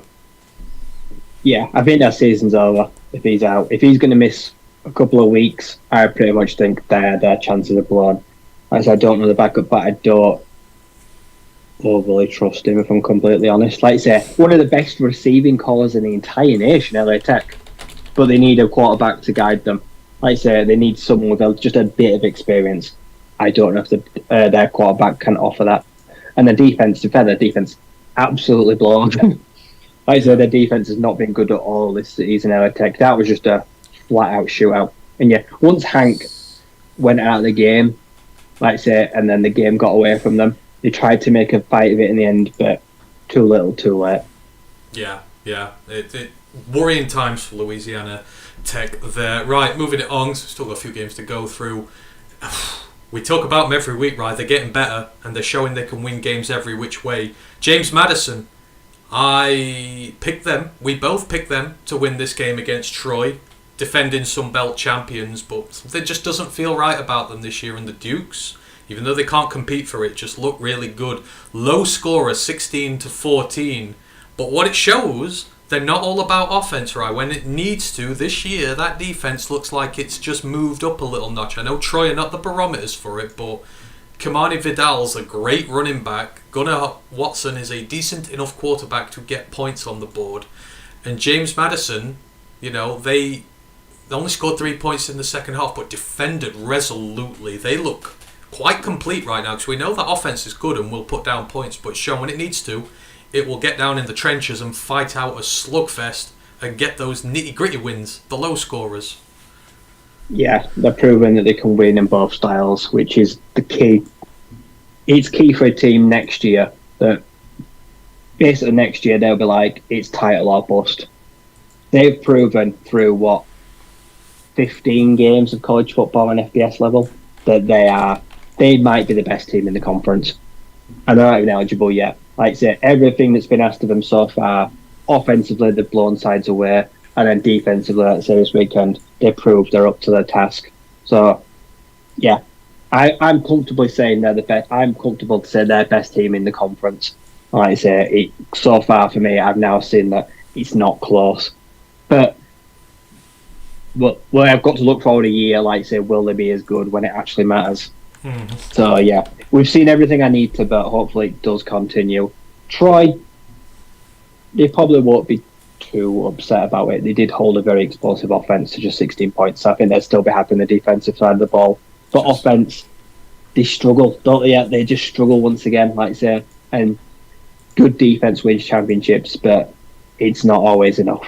No. Again, I get a good read on this team, and just last year it was enough, but you can't do it 2 years in a row where you have an elite defense and a poor offense and win titles. You just can't do it. It's going to catch up on you when it's caught up on them. So well done, James Madison. 2 weeks' time, well, I say 2 weeks, weekend after this, they play South Alabama. Going to be a cracker. Absolutely, two of the best teams in the Sun Belt. That is going to be a game to watch. I would say watch it right now. When that'll be one to watch going forward. So great for them. Moving forward, someone who you won't want to watch because you bet on them, and I wish you hadn't in this. Trent Dilfer and the UAB Blazers blown out by the Louisiana Raging Cajuns. I had Louisiana in this. This was a no contest. It was no points scored in the first quarter. Louisiana scored 24 unanswered in the second. They got another 10 in the third. So going into the fourth quarter, it's 34-3. They end up 41-21 winners when UAB go score in garbage time. The good old air raid doesn't work if you can't run the ball, which UAB can't. They had 106 yards, but they were averaging very little per carry on the day. Couldn't get it going. Louisiana, on the other hand, had 200-yard running backs on the day. Zion Chris, the quarterback, did what he needed to, but Louisiana were hurting off the back of a big loss the other week, Ryan. They came back and they whooped Trent Dilfer and co in this one, and things don't look good for the Blazers this year. No. They got off to a poor start, and by half-time they blinked and the game was over. Like I say, and up until the fourth quarter, it reached, padding. Stars didn't really do anything, just tried to make the scoreline respectable, but they didn't even really do that. And it's going to be a long old year for UAB and for Trent Dilfer. Yeah, it is indeed. That's just not going to work, I don't think. They're going to have a lot of issues, so yeah. Not big on them. Moving it on, still got a few to go. Syracuse beat Purdue 35-20. It feels like I lose on Purdue every week when I flip-flop between whether they're going to win or whether they're going to lose. But this was just can't hold the quarterback in pocket. Garrett Schrader, the Syracuse quarterback, he threw for 184 yards and a pick. He rushed for 195 yards and 4 touchdowns. He is absolutely the quintessential running quarterback who can't throw the ball that well. And Purdue, Hudson Card did great, 323 yards, a touchdown, did throw a pick, but they can't run the ball, and they don't have any defense this year. It's just not a recipe to win games, is it? Hudson Card can't do a lot here, and Syracuse are Syracuse. Running quarterback, you stop him, you stop their offense. Yeah, Purdue's defense has been meh to bad most weeks. It's been very unimpressive every week. And Hudson Card has come somewhere to play first team football and be the guy. Well, I suppose when you make your bed, you got a lion, haven't you? He came here and he must have realised after the whole Jeff Brown thing that it was going to be a transition period. And there's not a lot around him. There's just not a lot going on in Purdue. And I like the Boilermakers, but they're just going through the motions, it feels right now. It doesn't matter if he plays good, if he plays bad. It just doesn't feel like they're going to be convincing anybody anytime soon. like I say, in their defence. You know what Garrett Schrader is, and everyone knows what Garrett Schrader is, so you know what you need to do. You know what you need to stop. But they couldn't do it. Like I say, absolutely put them through the mincer. Design runs or just escaping and scrambling. Either way, like I say, they could not get close to him. Yeah, absolutely. Right, I've got a few more. So, TCU whacked Houston 36-13. We both had TCU. Great day for them, but didn't learn too much about them there. New Mexico State won the Rio Grande Rivalry 27-17, and you kind of have to feel right. Danny Gonzalez's seat. They play UMass this upcoming weekend, and we've got that in there. Does this not feel like the weekend when it's all over for him? Because New Mexico State have not been good this year, but Diego Pavia tore him to shreds. He had 9 completions for 203 yards as quarterback. Jonathan Brady had 3 receptions for 109 yards and 2 touchdowns at 40 yards per carry there, and they ran them into the ground as well. It feels like Gonzalez's time is done there at New Mexico now, and the Reapers come in with his scythe, and this time next week, if they lose, he's going to swing it. Yeah, they're right on the wall. And last team, honestly, is the Minutemen. Like you say, because they could really bring your time to a close, because especially when your back's against the wall, they're probably a team you just really don't want to play when you're desperate and just clutching at straws to try get over the line. Like, you really don't want to see a team like them come. They're a total anomaly at times. You never know which UMass side's going to turn up. Yeah, no, you don't. And they look pretty good this year. We'll talk about them in a bit, but they look like they could beat them. I think that's going to be the next head coach firing next week if they lose. So, yeah, there's that. And then the last one from the Pick Watch. We don't need to talk about this. Oh, but we do. Fresno State 29, Arizona State 0. Very quickly, 8 turnovers, 3 quarterbacks played, combined for 5 turnovers, 3 fumbles lost. They're just bad this year, aren't they, Ryan? So we just say they're bad and move on. Yeah, Jay Richard is hurt. He didn't play. No. And to be honest, just say him. Actually, this time next year, he'll probably, if he's in the portal, don't be surprised if he enters the portal at the end of the season. Kenny Dillingham can only do so much. This year has been going to be ranked, and that's why I bet against them and won every time this season so far, and I'll continue to bet against them. They're not going in again. I'm saying that that was my last straw with them this week. Trenton Burgess 1 pick, Jake Conover 2 picks, Drew Pine 1 pick. Yeah, no one worked, so unlucky for them. And then we finish off week 3's review. God, we had quite a lot this week, but they've been really good. It was a really good week. The Survivors Corner. Very quickly, Wake Forest, nearly one of the biggest upsets this weekend to Old Dominion. They were losing 24-10 going into the last quarter when Old Dominion did Old Dominion things and fumbled it away. Wake Forest 27-24 winners, but good lord were they lucky in this one. So Old Dominion looked formidable this year. I think one of their DBs had 2 pick sixes on the day, so absolute day for him to fill his boots. UMass, who we mentioned, 17-19. They lost to Eastern Michigan. Eastern Michigan nearly lost this game. They scored a touchdown right at the end of the 4th quarter to save this game. And bearing in mind, I'm all on the Chris Creighton train this year. I was biting my fingernails through the entirety of this game. But Eastern Michigan survivors only just. Kansas, Big 12, just survived Nevada, 31-24. And this is Nevada, who got twonked by Idaho last week from the FCS, but Kansas could not put them away. Nevada, big strong performance back there, but ultimately not enough to beat the Big 12 opposition.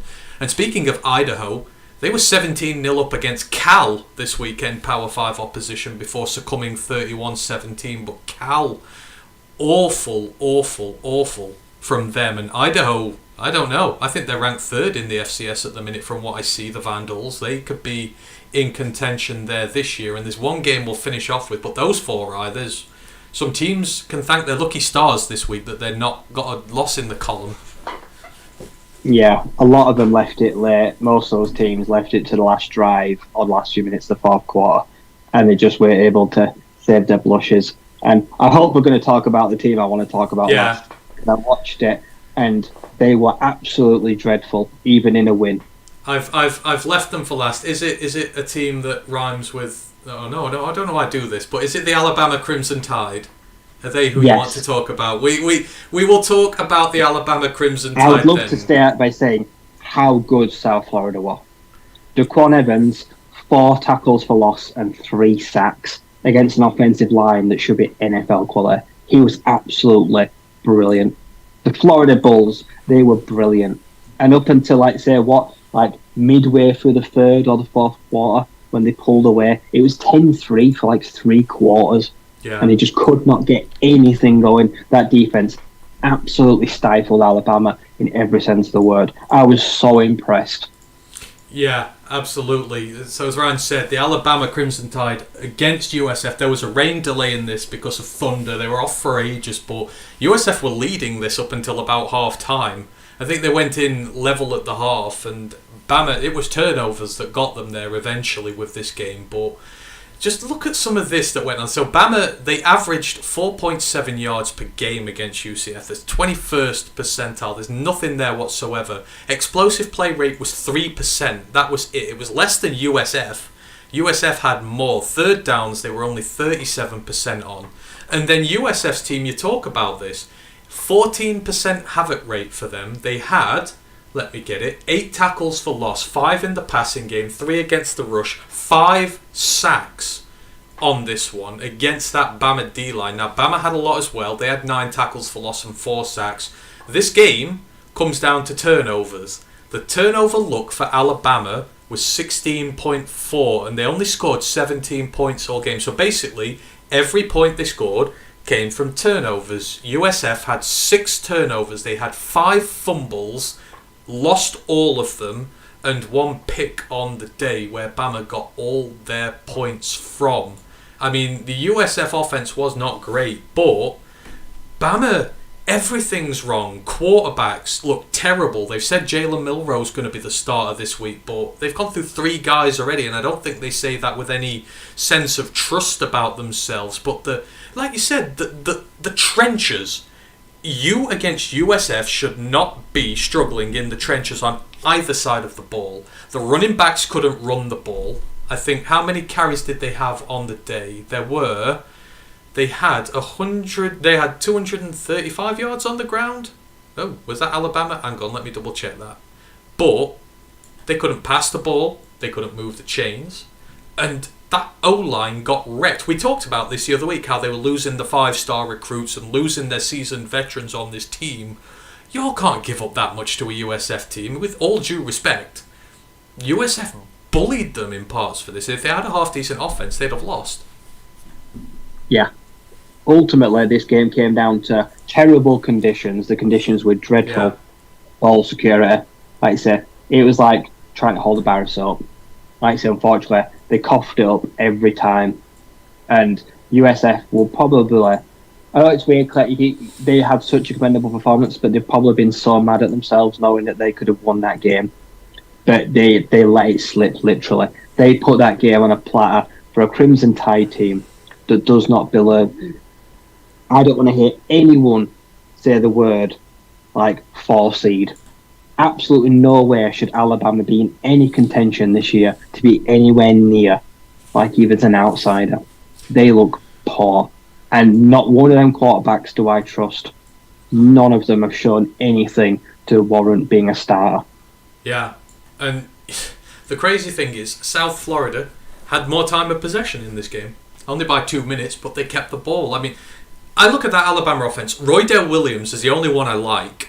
He was really good in this game. He moved some critical chains when they needed to and scored a big, touchdown for them. But I don't like the receivers, the offensive line. Brent says it. This is not a typical Saban team. It's indisciplined. It's not ruthless. You just feel like they've lost a killer instinct. Teams used to lose to them just because they feared them. Before the ball had been snapped, they'd lost because that fear was there.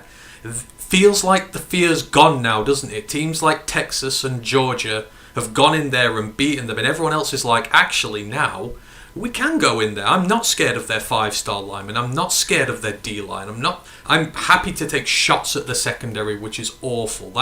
It feels like they've lost the intimidation factor. Yeah. Teams this year are going to go into Tuscaloosa. I predict a few more losses at home for Alabama against the bigger boys. Some of them are going to go in there. And it's not Nick Saban, like I say, it's the fact that it's all dried up.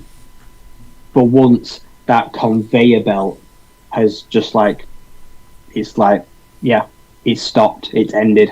Like I say, they've got talent, but like I say, they don't have the usual crop of pure 5 stars. They're just not there this year. Like I say, their quarterback room it's going to be in constant flux all season with a battle of who is going to do a good job. That never happens. The Crimson Tide never have question marks about their quarterback. So, like I said, our linebacker room, the defense in the last few years has just been decimated by the draft. They're just a victim of their own success. And eventually it was going to catch up with them. And it appears this is the year that it's caught up with them. Like I said, and they could really struggle in the SEC. And I mean, this could be, this is a big pressure point for them because obviously they're waiting for Julian Sayin to arrive next year, aren't they? He's just been upgraded to number 1 quarterback in the 2024 class. Is he going to take a look at this and go, actually, you know what? I don't think Bama's the place for me anymore. They're not going to give me receivers who are great. Their offensive line's going to get me sacked all game. Maybe I'm going to go take a walk to Ohio State or somewhere like that. They might lose him if they carry on playing like this. It's hard, like I say, because they're such a big brand and they've got such a used to producing the top level. It'd take a lot to flip him. But teams seeing Alabama struggle, that you will have boosters reach out to him. NIL, like you say, you may get someone try lure him. Like you say, they'll be hoping and praying that he enrolls next year and they can get him on campus as soon as possible because right now there's no real solution on the roster right now. It just feels like if 2-3 games Milner starts to struggle, just bring Ty Simpson back in. Like I say, try him again, try him out. Like I say, and none of this feels like a Saban issue, but also Tommy Rees bringing him as offensive coordinator. No one ever seemed to like that move. It's not panned out, as I said. Their offense looks stagnant. And everyone was delighted when Bill O'Brien left thinking, days are going to get happier. And it's like they've actually taken a step back. So this is bad for Bama. We're going to talk about them very soon because they're in the pit watch this week. So are there any other games you wanted to mention from the weekend? I know we've gone through loads, but there were that many good games. This was a wonderful slate the weekend just gone. So much great going on. Were there any other teams you want to mention before we crack on with week 4? Ooh. I mean, Penn State and Illinois was a good one. In fact, I'll mention that quickly before we do. Jazane Newton is an absolute freak of nature. He dominated Penn State on his own this weekend just gone by, and he blocked a field goal, he had sacks, pressures, he harassed Drew Aller. Drew Aller had to take a restraining order out on him. He was that harassed. I mean, Penn State looked a bit funny, but Illinois are a good team. Big test passed for Penn State, but it's raised as many questions as it has answers about them. I got another, they're going to play again this weekend against another defense. If they win that more comfortably, I'll be there. But yeah, Jazane Newton, fantastic weekend for him. Sorry, is there anyone else? Big Ten's been interesting. Rutgers, they stay unbeaten. Like I say, have they turned a corner? Have the Scarlet Knights finally become an average football team? I quite like to see it. Like I say, 3-0, like I say, and now starting their in-conference schedule. Let's see, really, how they do against the big boys. They're a team I'm definitely keeping half an eye on this year. Like I say, 'cause I really like their defensive back. I think they're going to have a premier draft class this year. And yeah, they start off with a trip to Michigan. So good luck with that, guys. Let's just see. See if they can make life difficult for them on defense. So it's going to be interesting to see that. A stern test for JJ McCarthy because Max Melton, he's playing out of his skin. Like I say, their defensive backs, their safeties, their nickels, they are really one of the best units in the Big Ten. Yeah. I mean, what I will maybe quickly just ask before we move on to next week's ones, but Brent mentioned it earlier. Michigan struggled with Bowling Green last week for a good part of it. I know they won 31-6 in the end, but JJ threw 3 picks and looked really poor. Georgia were in a 14-3 hole against South Carolina at the half, but then they came out and twonked them in the second. Florida State struggled. Texas struggled home against Wyoming. Wyoming were leading that after the first quarter, and you're thinking, good God, Penn State struggled. Ohio State struggled for a little bit against Western Kentucky. They don't look themselves with the new quarterback there. I mean, Washington, really, for me, they were the only team in the top 10 who looked good last week. I don't know. Who are you getting the vibes off from early? Because so many of these teams are struggling. Even Notre Dame didn't look great against Central Michigan. Washington were the only team who looked complete this week when they blew out Michigan State. I mean, who are you getting the vibes off early here? Yeah, it was one of those weird weeks where, like, sometimes teams have bad weeks where it's like everyone did at once. It's like it was like something in the air. Like, we're all going to struggle and we're all going to squeak past our rivals just this once. And yeah, Washington, like you say, Michael Penix Jr. right now, I'm going to say should be number 2 for the Heisman behind Deion Sanders. Like, I really think he's got to be like a top 3 consideration. And they look by far the most complete team in the Pac-12. Like I say, Rome Odunze, he's playing himself into contention to be a first-round pick next year as a receiver. He looks really good. So yeah, they are really climbing quite rapidly. Like I say, Ole Miss, like I say, Quinton Judkins did play. They're kind of ticking along really well, and Dart is kind of protecting the ball. They don't look too bad. That's why I picked them as a championship team, like as an outlier to make the game. Like, so they're kind of doing their end of the bit so far. So yeah, but a lot are struggling. Yeah, like I say, LSU, like I say, they're struggling. Like I say, I saw that clip of what Harold Perkins. That was bizarre. It's getting a fight like it. Yeah, it was a weird week for everyone.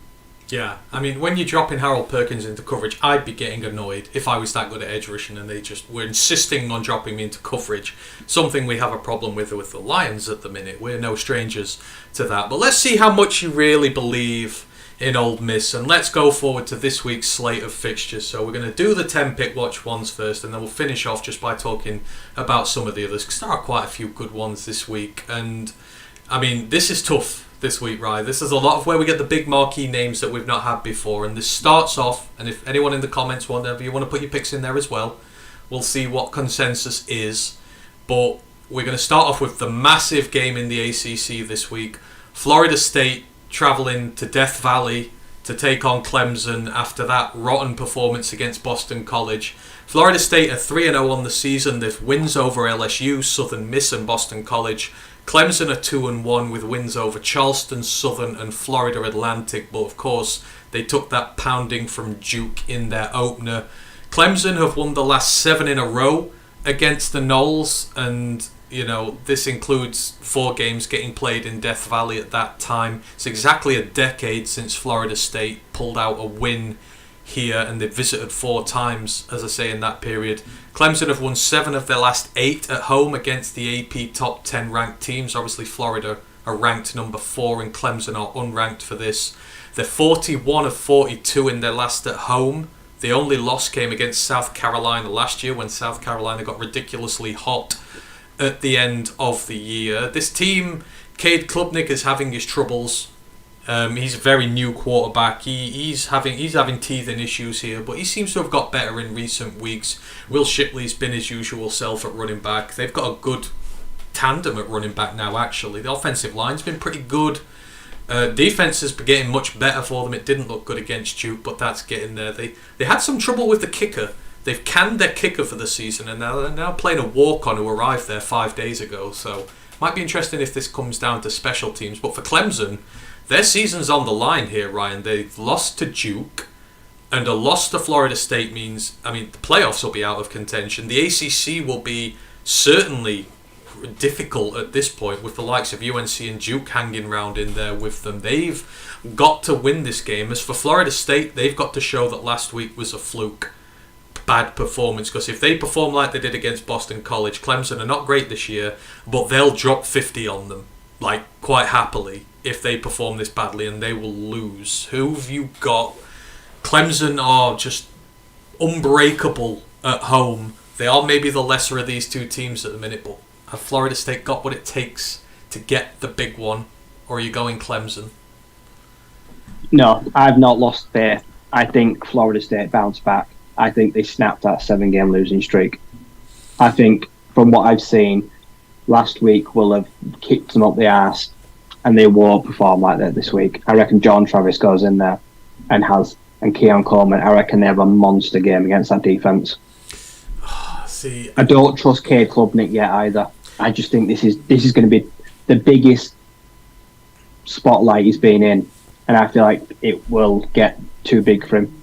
Yeah, I think the trouble, if Clemson can run the ball, they've got a chance. If they can get Will Shipley going, because he's usually pretty good against Florida State, Will Shipley. If they can get him going, then they might win. But yeah, I can't get off the Florida State train now. I've backed them to this point. And if they lose, I still win because I get to take the mick out of them. So Florida State sweep here. Brent says Florida State as well. So we are all in agreement. They're going to have a bounce back week. I think so. Clemson. If Florida State lose, no team from the ACC can go to the playoffs. I mean, have UNC lost yet? UNC could, but I don't think they're going to go unbeaten. But yeah, I know what you mean. I think that's it. Then the Pac-12 opens up. All I'll say is my playoffs of Texas, Washington, and Penn State with Georgia is looking pretty damn good right now. I will just say, after 4 weeks, I'm looking like I might actually be right. Moving it on. How much do you fancy Ole Miss, Ryan? Ole Miss at Alabama. They take the trip to Tuscaloosa. Ole Miss 3-0 on the season. They've beaten Mercer, hard-fought win over Tulane and Georgia Tech. Alabama 2-1. They've beaten Middle Tennessee and South Florida, with the defeat, of course, coming against Texas. In the last 10 years, Ole Miss are 2-8 against Bama, but this might be the first time in a while that there's expectation for them to possibly win this game and be favourite. Alabama look poor this year through 3 games. The pass protection is awful. They've got loads of 4 and 5 stars on guy there, but you say they gave up 5 sacks to Texas. They gave up 5 sacks to USF of all team.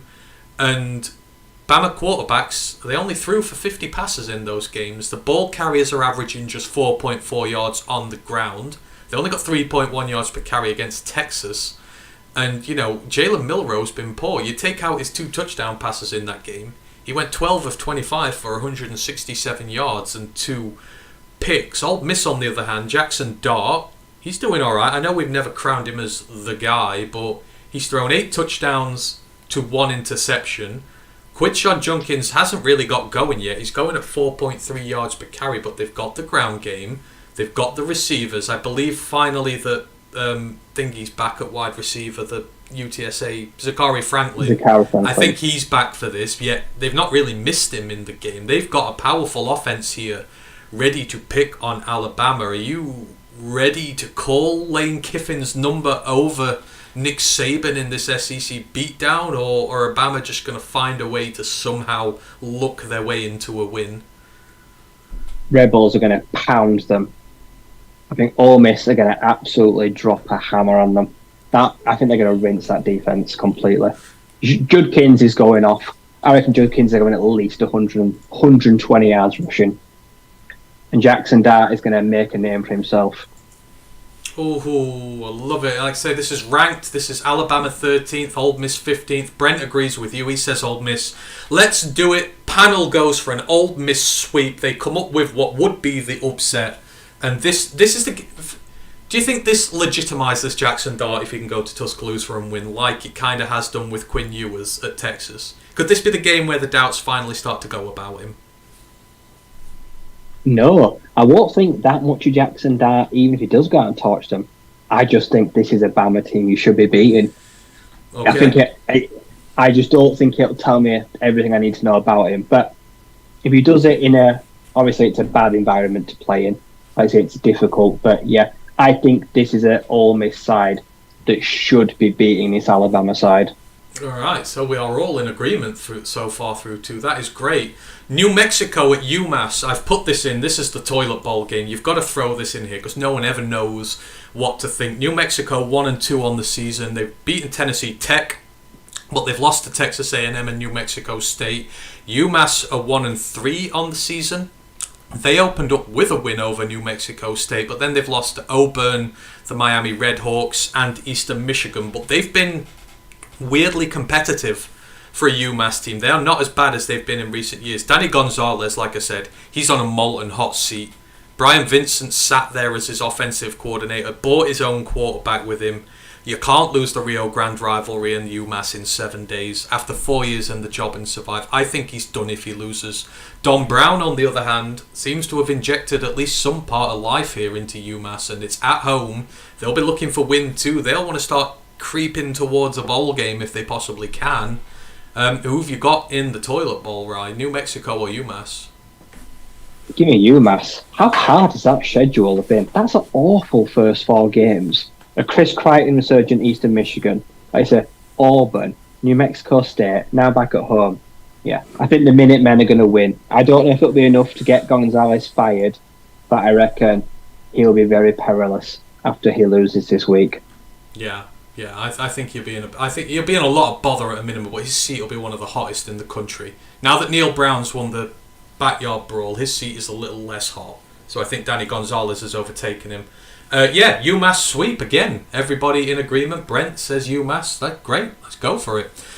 Next up, this is going to be my favourite game of the weekend. I feel like one of Pac-12, the 2 remaining teams in the Pac-12, and so much is on the line here. Number 14 ranked Oregon State travel to number 21 ranked Washington State. Oregon 3-0 on the season. Their wins over San Jose State, UC Davis, and San Diego State. Washington State also 3-0. They've beaten Colorado State, Wisconsin, that impressive win, and Northern Colorado. Like I said, this is the battle of the Pac-12 outsiders. They've never met, so the Beavers and the Cougars, they have never met as ranked opponents in history. They have played 97 times. This is the first time they've ever both been ranked. Washington State officials are expecting a sellout in front of a national broadcast television audience, and you've got 2 big hitters, dark horse big hitters here. In one corner, Oregon State's coming in with its highest AP top 25 ranking in more than a decade.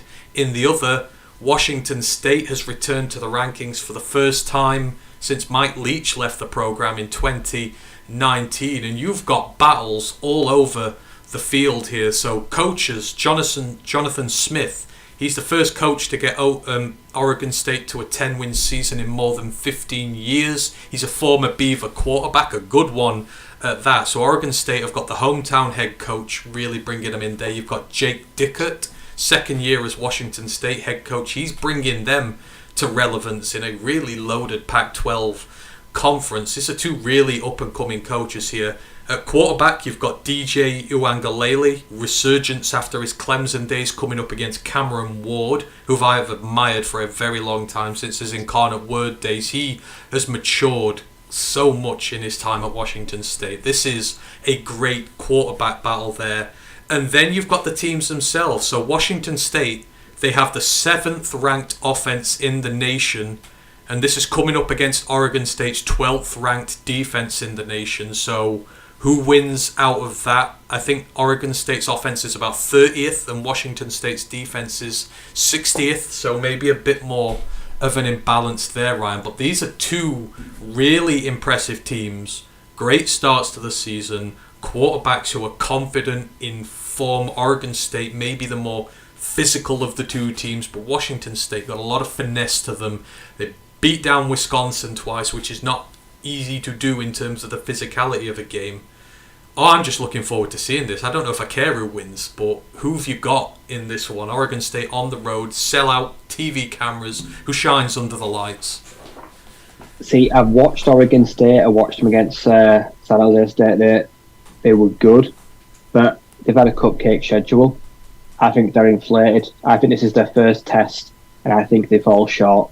I think Wazoo wins it at home in front of the cameras. I reckon Cameron Ward has a massive day. I think that too. Washington State, like you say, they've got a Power 5 scalp. Oregon State do not. And, that is big. They've had a much tougher schedule so far.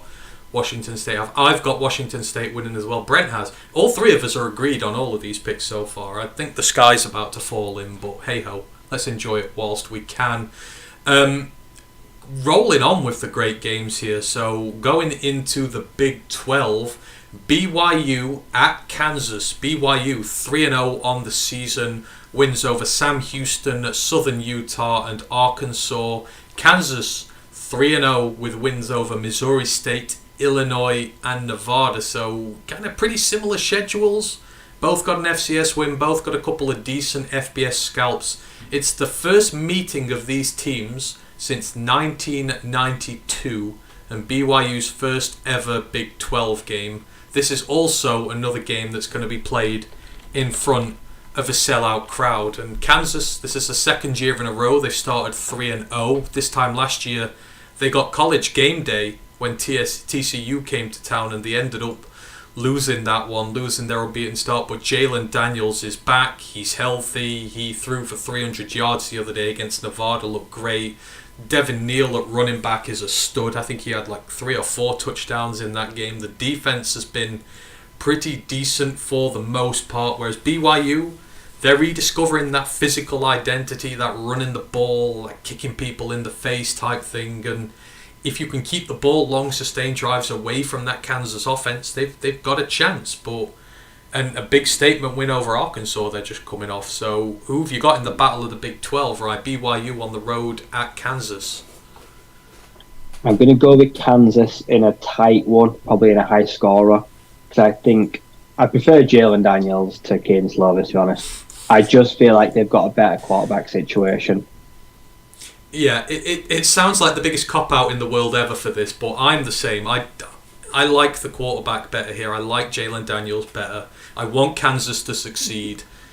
But we got burned on this last year. I think we both picked him to beat TCU, if I remember rightly. But let's hope second time is a charm with this. So Brent's gone Kansas as well. So all three of us, this is unheard of, us going this far without deviating. And this is a tough schedule, so there's some credence to this. We're predicting these is great. Okay, now I think we're going to agree on this one as well, but interesting. Ranked fixture, Pac-12. We're back to talking about good old Deion Sanders again. The Colorado Buffaloes ranked number 19 at Oregon, ranked number 10. Colorado 3-0 on the season, obviously wins over TCU, Nebraska, and Colorado State, so that's a ranked win technically over TCU.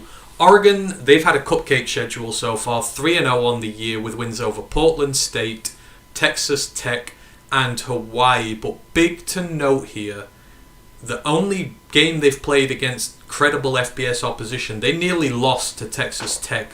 That defense is still not good, but Bo Nix throws for a lot of yardage and they run the ball pretty well as well. Potent offense, bad defense, exactly the same as Colorado. Potent offense, bad defense. It's just whose quality is better. Oregon's defense may be better overall, but Colorado get the takeaways. This is Deion's by far the biggest test of his reign. It's in Eugene at Oregon. I think I know what the answer is going to be here, but can Colorado go and upset Oregon, or is Bo Nix going to lay waste to them?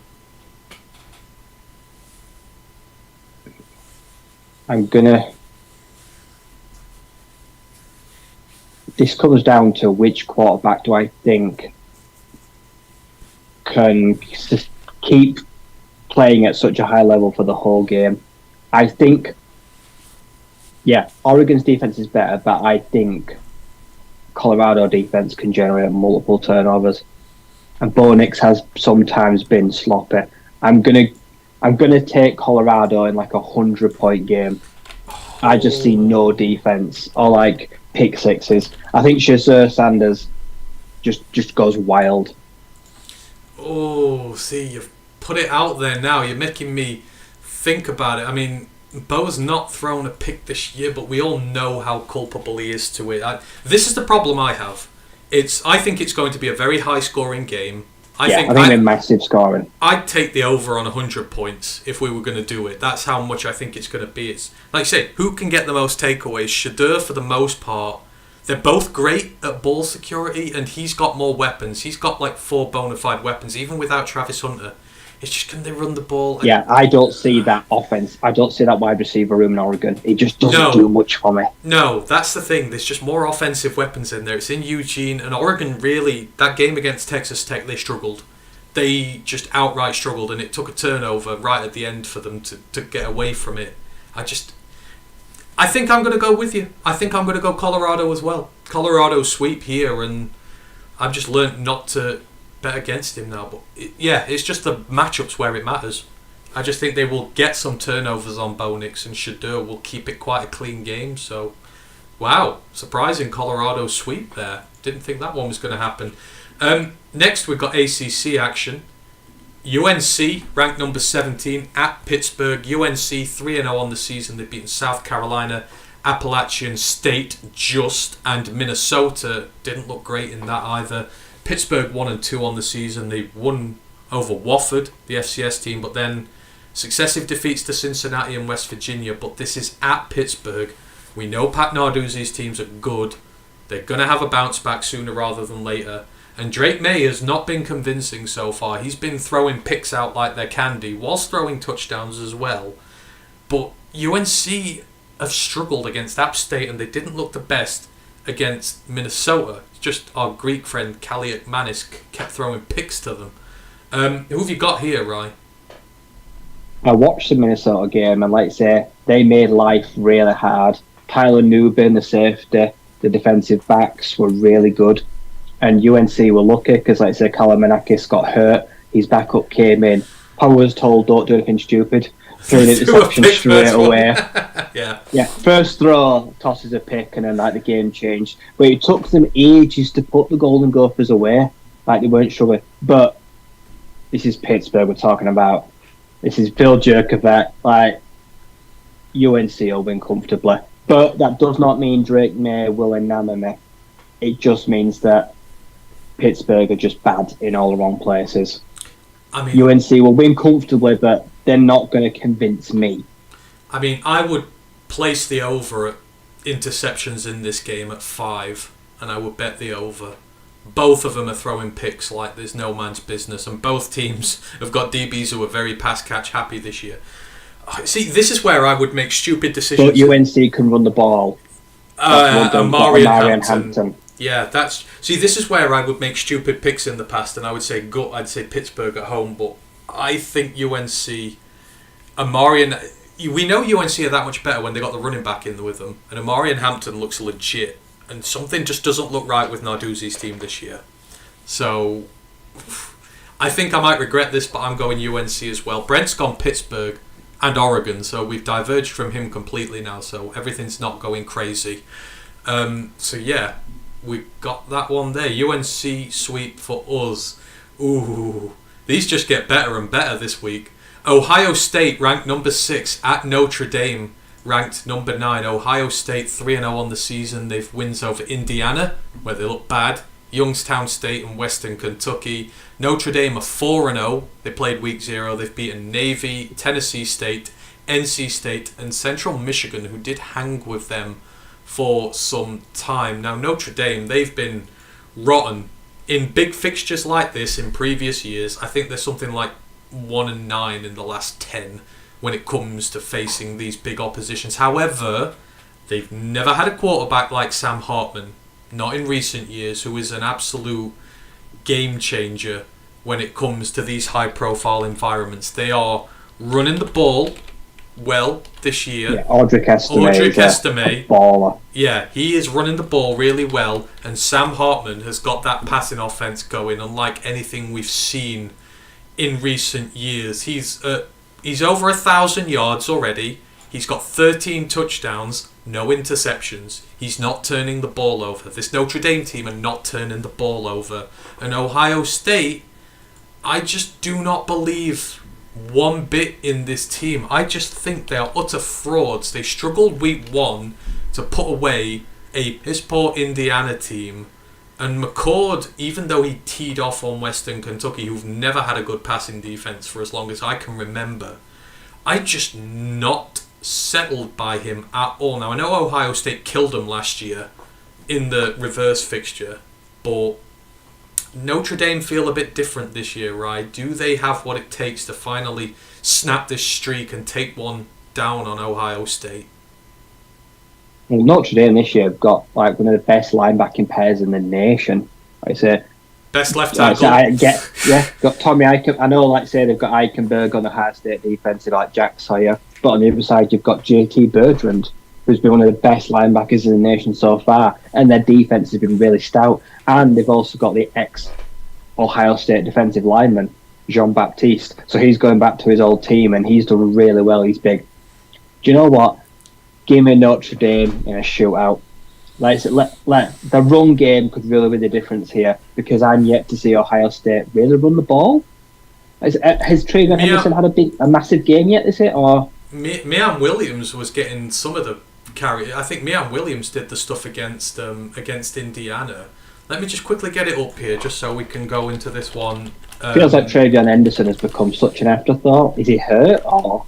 They're wasting him. I think they're just wasting him. But I mean, what are we here? Rushing on the year, Travion Henderson, 30 carries, 191 yards, 6 yards a carry. Mian Williams, 18 carries, 73 yards. Diamante Trevanum, 19 carries, 133 yards. I mean, they're averaging a lot per carry, but they're just not using them.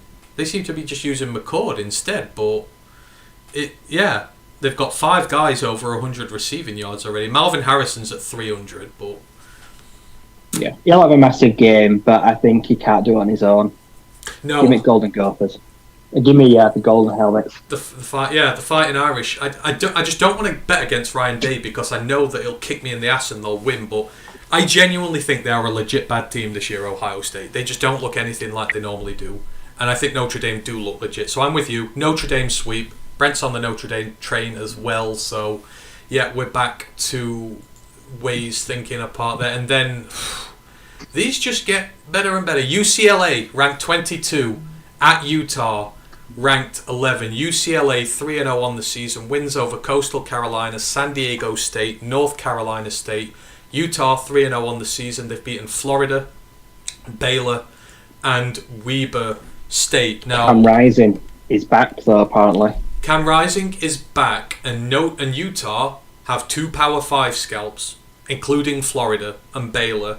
UCLA have played a cupcake schedule so far. So how good is Dante Moore, the freshman, when it comes to playing real opposition? Because if there's one thing the Utah defense can and always has done well, is get picks and takeaways, and can nullify a better opposition by just keeping their offense off the field. I mean, that's what they did against Oregon, really. Ran the ball down their throat, got the picks, when they won the championship the year before last. And Oregon were a better team on paper, but they just did away with them. UCLA look really good so far this year, but they've not their run looks good. Carson Steele, the MAC transfer. Yes. He had some massive yards per carry last week. Yeah, he did. And I flagged that up. He's been great in the MAC, and Junie said he'd be okay in the Pac-12, but he's been great. So, on paper, UCLA look like a great team, but they've not been tested, and they're on the road in a rough environment against Utah. Utah, defense looks good, running game looks good, quarterback you've got to sort out, but the backup has been more than serviceable. 2 Power 5 scalps. It's at Utah. Who have you got in this one? Because I'm struggling here. Despite everything you've told me, it's Dante Moore. He's the man of the hour. I think he's one of the next stars of college football. Give me the Bruins. Like I say, a heavy run game, and that defense is just one of the best. It's one of the underdogs of the nation, is that whole defense. I think the Bruins have got enough, and I think it'll be a huge upset, to be honest, going in and beating Cam Rising. I don't think he's going to be excellent on his return. No. They might go with Nate Johnson, They might even just try and work him in, because Nate's a better dual threat back as well. So, I mean, he had like 100 yards the other day. So, is this the breakout of UCLA finally? I get burnt by Utah. I bet on Florida against them at home. I genuinely thought Florida could do it. I don't know if we've diverged yet. I don't want to do it on... No, you know what? Screw it. I'm going UCLA as well. I do think they look good. And I think that Utah are good, but I just don't think they're at championship caliber no more. I think they've lost too much, and I think UCLA are going to do it. So I'm with you. UCLA there. And then the final one, Texas Tech, West Virginia, Big 12 action. Texas Tech 1-2 on the season.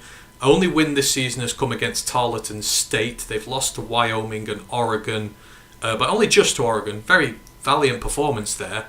Just the quarterback keeps turning the ball over. West Virginia 2-1. Wins came against Duquesne and Pittsburgh last weekend after they opened the season with a valiant loss to Penn State, but they've lost their quarterback. They've lost CJ Donaldson to injury as well, which hurts the run game, although they have guys after him. It's a bit of an interesting one. It's at West Virginia. Who have you got, Ryan? This just stinks of West Virginia not turning up in a Texas Tech upset. It does. I don't rate the Red Raiders in the slightest. Like I say, Tyler Shook throws loads of touchdowns, but for every touchdown, he gives the ball over an interception. He's Marmite. But, yeah, the Red Raiders are going to go in and cause an upset. You know what? I loved the look of West Virginia's defense this week. If Shook's going to throw that many picks, they can just do enough to get over the line. I think this is the first and only time we have diverged. So we have basically the same picks this week for the first time ever. But I do believe in West Virginia. I just think they looked really good, and on defense, they're just going to get so many attempts to get at Tyler Shuff. I'm going to go West Virginia. It's going to be the only one we diverge on this evening. So that is everything in terms of the pick watch teams. Now, there are lots of other good games going on this weekend. Starts tonight. Georgia State are playing Coastal Cal. Georgia State are 3-0, so if they win again, you're probably going to hear about them in the main section next week because there's something good going on there. But in terms of the other big ones, Iowa Penn State this week, Ryan. Just to quickly talk about Iowa. They're as good on defense as they've ever been, but the offense looks slightly credible this year. You saw how Penn State struggled with Illinois last week. Any upset chance here, or do you reckon Penn State just going to roll the floor with them? It's weird because I'm pretty sure I saw Iowa had a 92.2 PFF grade on defense. It's up to date. Like I say, it's one of the best defenses in the nation. Unfortunately, they're going to be on the field that long that they will succumb to Penn State. That's the only issue. Like I said, I think their defense will give Penn State loads of issues, but it's just going to run out of steam. That's it. And Penn State's got the offense to overcome them in the end. But I still reckon it could be let's put the under at 40 points. I reckon Iowa can really make life difficult for them. It won't be pretty, but yeah, it's a serious test of Penn State and Drew Aller. Like I say, you got you've got Castro, the safety. You've got Nwankpa, the safety. You've got Cooper DeJean. So the backfield again is littered for the Hawkeyes. So yeah, they can't take them too lightly just because of Gabe McNamara just been bang average. Yeah, if you can stop have to work for it. If you can stop Penn State's run game, it could get very interesting. Like you say, if you're going to have to throw at that secondary, they will turn the ball over. And McNamara can maybe just do enough. But I still believe in Penn State. I think they'll get there. But yeah, an intriguing one. It's the only ranked matchup I didn't put in this week. But Iowa shouldn't be ranked. I don't know why they are. I feel like they're all the teams who deserve that. Other games. I'm not going to insult you by asking whether they can win. I'm going to ask you, how many points are USC going to drop on Arizona State? 45 plus. That's less than I thought. Actually, it depends. I don't even know who's playing quarterback. So it'll be somewhere between 45 and 60. Oh dear. Yeah. Let's have a look. The other ranked teams we've not mentioned: Georgia are at home to UAB, Michigan at home to Rutgers, Texas on the road to Baylor, USC on the road to Arizona State, Arkansas on the road to 12-ranked LSU, Oklahoma on the road to Cincinnati, they're ranked 16, Duke on the road to UConn, they're ranked 18, Miami, Florida, they're on the road to Temple, they're ranked 20, UTSA on the road to Tennessee, who are ranked 23, Florida are at home to Charlotte, ranked 25. Any fancy LSU, for a cheeky... See, LSU, I have not been overly impressed with. Arkansas coming off that upset. That seems like the perfect revenge game for KJ Jefferson. Go after that defense, like you say. They want to throw Howard Perkins in coverage more, throw the ball at him. Like you say, I would go after that LSU team. They feel very vulnerable right now in the SEC. So that could be quite an interesting game. Yeah, I was thinking about that, and then after Arkansas, I was going to put it in the pick watch this week, but after they lost that one, I was like, I can't do it in all good faith. But I think there's chance of an upset there. I think if you're looking for major upset territory, I mean, if UTSA can do anything against Tennessee, there could be something there. It might not be easy for them, but certainly it's going to be absolutely tough. Got SMU, TCU, the rivalry game again. The Mustangs versus the Horned Frogs. Obviously, TCU, things are not going as well for them this year. Obviously, the opening week defeat, they're still doing well. SMU are what they are, but that's a big rivalry game. You expecting TCU to win that, or get SMU upset? SMU sting. Yeah, they are.